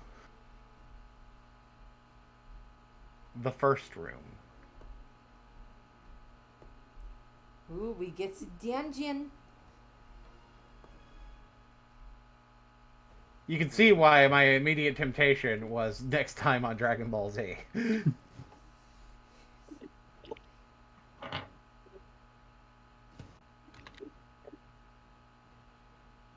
And I need a Duran. And I need a... them.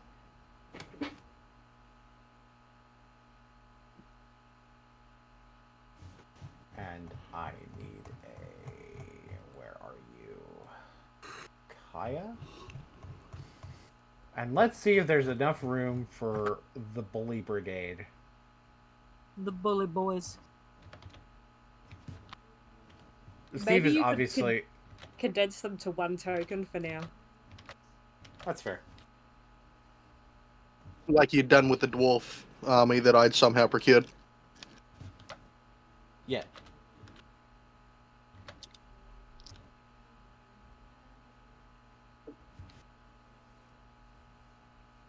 Actually, I think most of the people in the army are just not like in here, understandably so.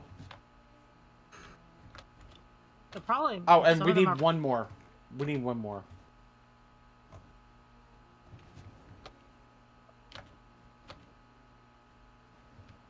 We need Garuk. Can you guys see the walls around this room? You should be able to. Yeah. Yes. Yeah. Okay.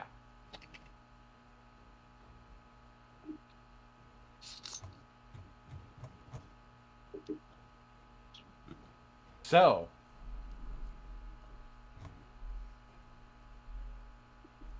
man, could he make this place much more cramped? I don't think he intended for a large group of people to come through here.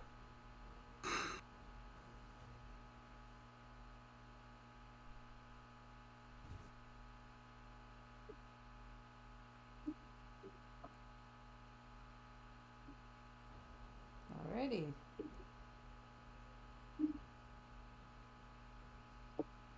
Is it dark?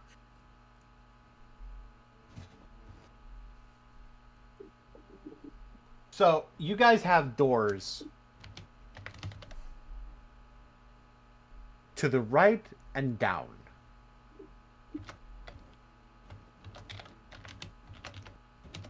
Where would you like to go?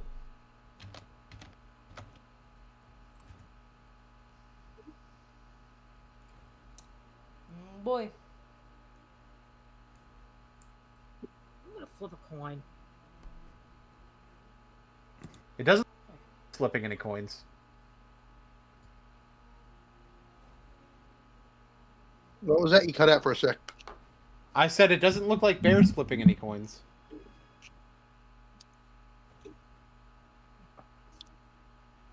Nah, Bear's decided he's going down.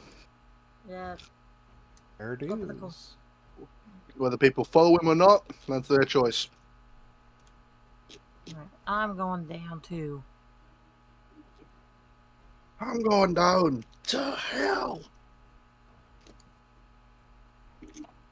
I mean, I'm already on the highway to hell, so why not? Oh, they're gonna have to glue you back together in hell.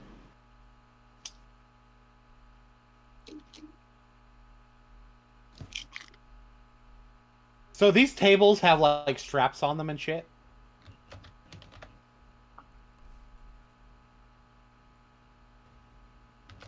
There's like power supplies, various things of that sort. There are no people in this room. Bear Oh, continues these forward. thingies are-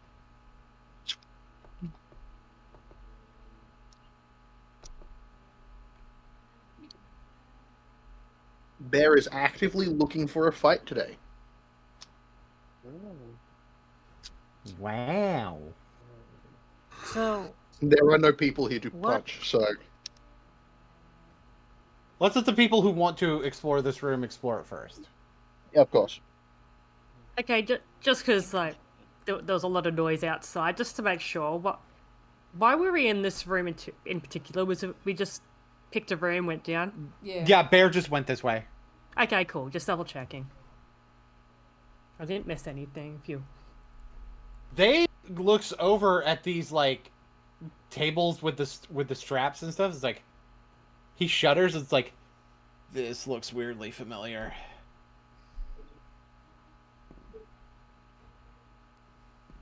As a reminder, the reason that the reason that they became a goo person is because they were experimented on by Connor Kamen. Right.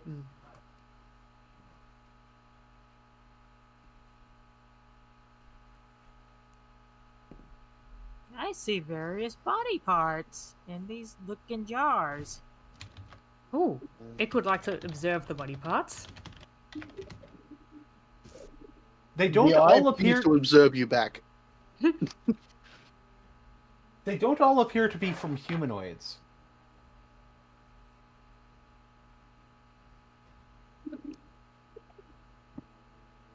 Appear to be from animals. Ooh. There appears to be an elk hoof. Elk hoof. Why could I not say elk hoof? Mind the elk. Elk hoof.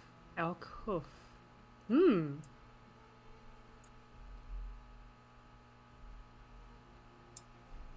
Are they well preserved? They certainly seem to be. Hmm.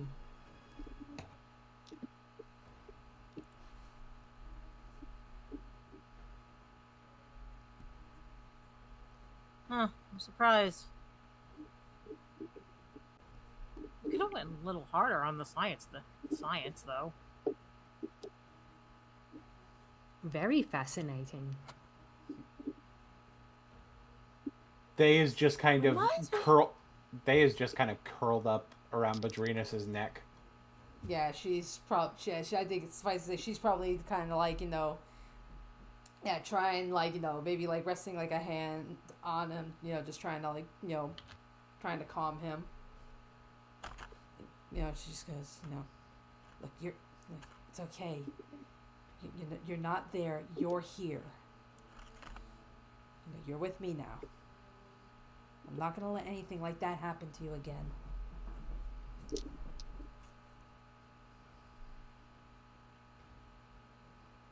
Is there any sign of what these or preserved parts would be used for? Or is they just not really much to go on? Yeah, are they just for decoration? Yeah. There are labels underneath them. You're not 100% sure like what they reference, but they are labeled, so they were clearly being used for something. Mm-hmm.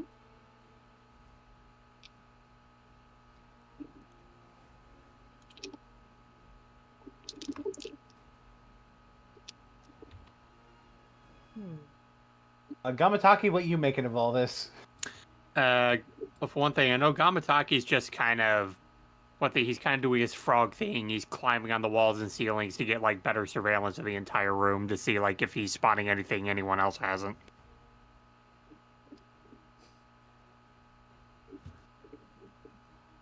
This does seem to be a room where some kinds of experiments were done on people. That's for sure.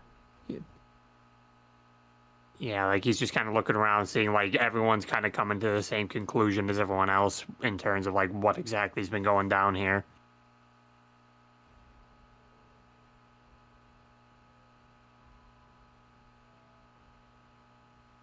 I guess the other thing that he's also kind of on the lookout for, considering this is a research station, like perhaps he's trying to look for like because because part of him thinks that perhaps because of the experimentations, there's probably like he's probably looking for like say surveillances to see if like whether or not like for one thing if they're being recorded and if there's anything they can take back to see like maybe visuals on what's been happening in the room during the experimentations.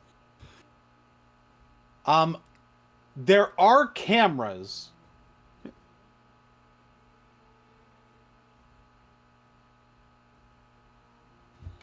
In like the corners of the rooms. They appear to be connected by wires, and they actually seem to lead in this direction generally.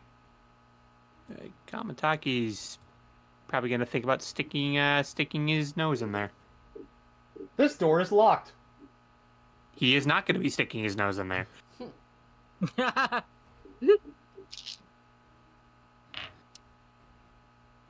it be unlocked? Yep. Gamataki is going to see if he can get some people's attention to the door, though, because he has a bit of suspicion.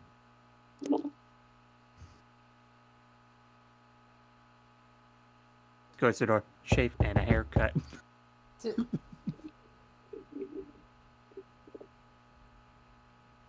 Nobody home. The place is very weirdly abandoned.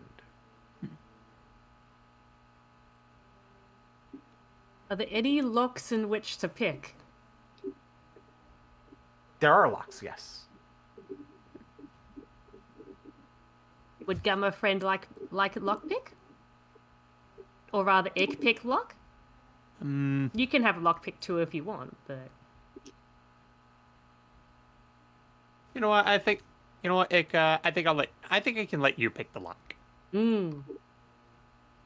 Ick pick lock. Ick pick lock. Ick has forgotten what to roll for lockpick though. Dex. Do you have proficiency in thieves' tools? Yes. Then Dex Dex plus plus proficiency. Yep. Da-da-dum. That is 15.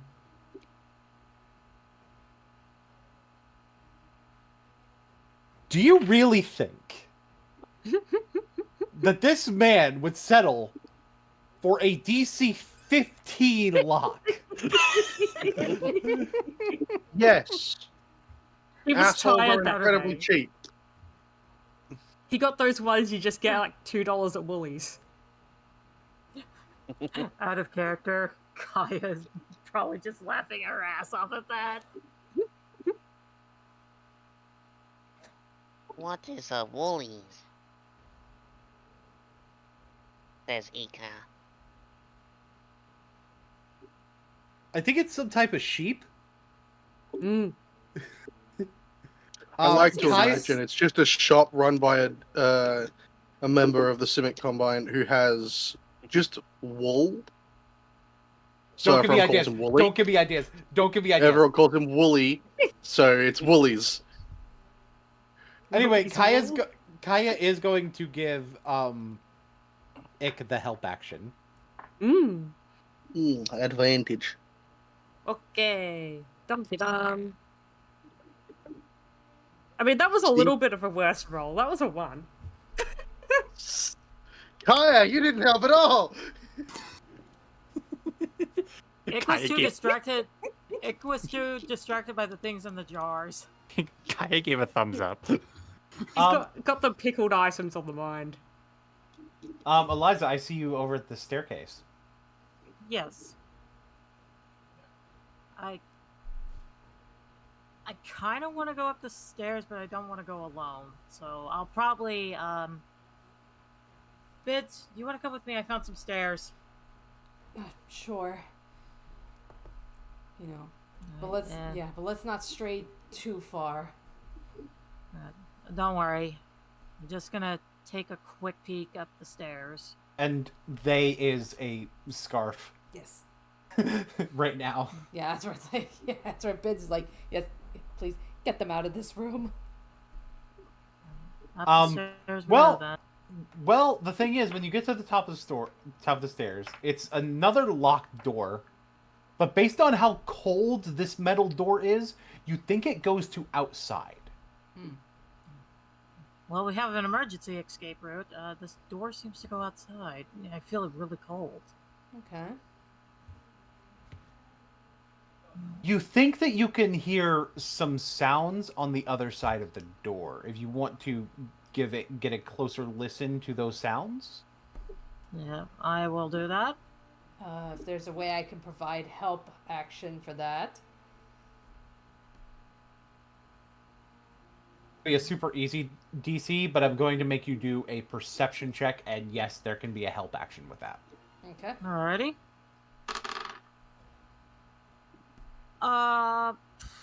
18 being the highest.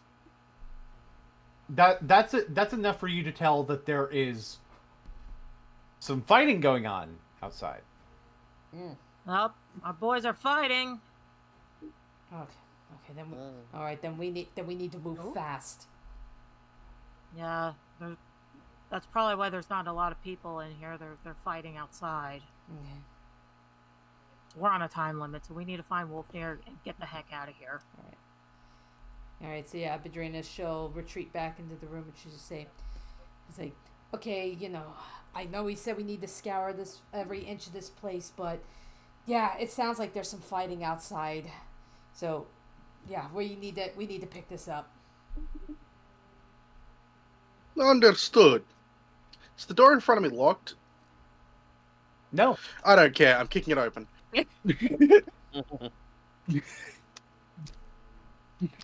You kick open the unlocked door. Congratulations. And Bear's just going to march in. All right, okay. Wait, hold on. Is that a brain in a jar? No. He's like, Ick, come on. Just follow Bear. Oh. Follow Bear. It's a hallway. There are some things recessed into that hallway. I can see them. Yeah, there sure are, aren't there? Cool. Bear's gonna walk through and be the visual demonstration of what this does. Bear. I've got. I have the health for it. Yeah. I get to hear I know something you. happens. Yeah, I'm gonna need you to make a dex saving throw. Cool. Pull up the sheet. Yeah, let's go for a dirty 20. Okay. That saves, so you only take 5 fire damage. Ah, cool. Fire jets. I'm right next to one.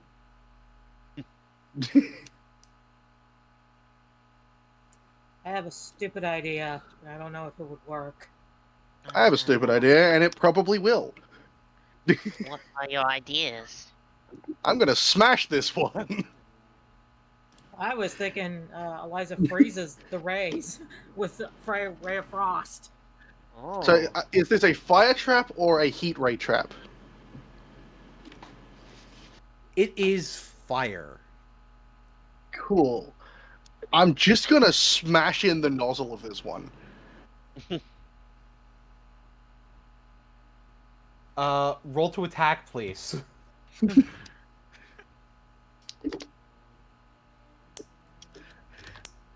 18. Yeah, you smash in the nozzle. I go to the other one and do the same thing. He's just gonna Roll to attack. smash all the nozzles. Natural 20. You smash that one in real good. Bear's going to go. Here, something happens. I need you to make a dex save. 16 on the dice for a total of 19. You take 7 cold damage. Ah, cold damage. That's not... So, how is this represented as cold damage? Is it blowing ice at me, or is it a freeze ray? It doesn't matter. I'm gonna do the same thing. I'm going to hit it. Bear is in a bad mood at the moment. Roll to attack. 26. Yeah, that'll do it. And once again, dirty 20. That'll do it. And then Bear marches to the doors at the end of the hall, having cleared it with nothing but just being mad enough. Clap. Is this door locked? It is locked. Okay. Bear smash. Locked doors don't mean shit when this is a barbarian you're dealing with. I'm going to break the fucking door down.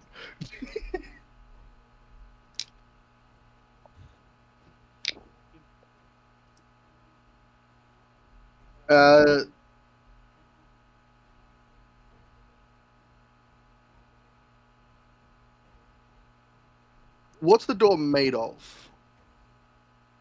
Metal. Metal? That doesn't mean shit. I'm gonna enter rage to deal more damage. And I'm going to reckless attack to get advantage on this.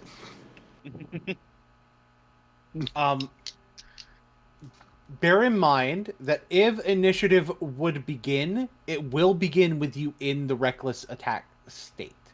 That's fine. Okay. There's a door in my way, and I don't want it here anymore. Reckless attack is a hell of a drug. We get a crit. And a 27. Door's open. Oh shit! Oh. Ooh. Ooh. After knocking in the door, Bear just points at them. You're next. Really? Two of them step forward. Is that right? Bear walks in and just pokes this one on the front of the face. Bear does not lie. We are going to begin a big fight. Next time! Next on time! Dragon Ball Z! Oi!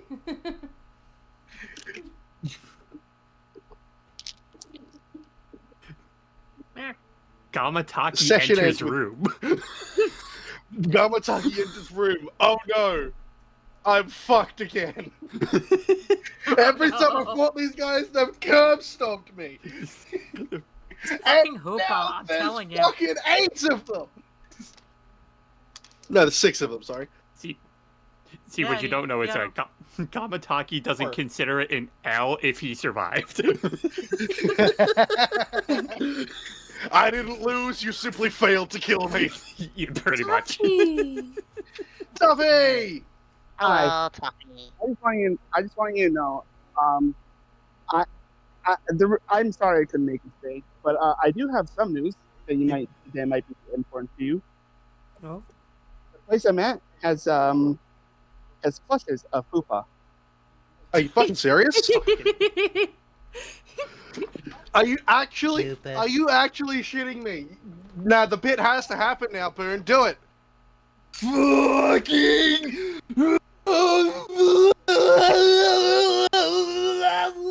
TP. And with our Please DM buy having one. a seizure, we will see you next time. Please buy one See TP. you. See you April 1st. Yes, April 1st. April 2nd for people who aren't in America. Yes. Yep. Alrighty. By the way, TP, I don't know if you caught it, but we did reveal where Tuffy went. Oh, I did not catch that. You're in Yeehaw Land. Oh, Alrighty. You were yeeted to Thunder Junction, and there's lightning on your Planeswalker Spark. Purple lightning. oh boy. You know what that means. Dragon, Yeah. rock the dragon. Dragon Ball, oh no. Is that short for Maridon? Short for what? Is that short? Never mind. You have to understand the store I'm at. It makes sense if you were there. Ah. I Alrighty. hope you're having Good a night, good everybody. Oh, I didn't realize we were Bye-bye. still on. I didn't realize we were still on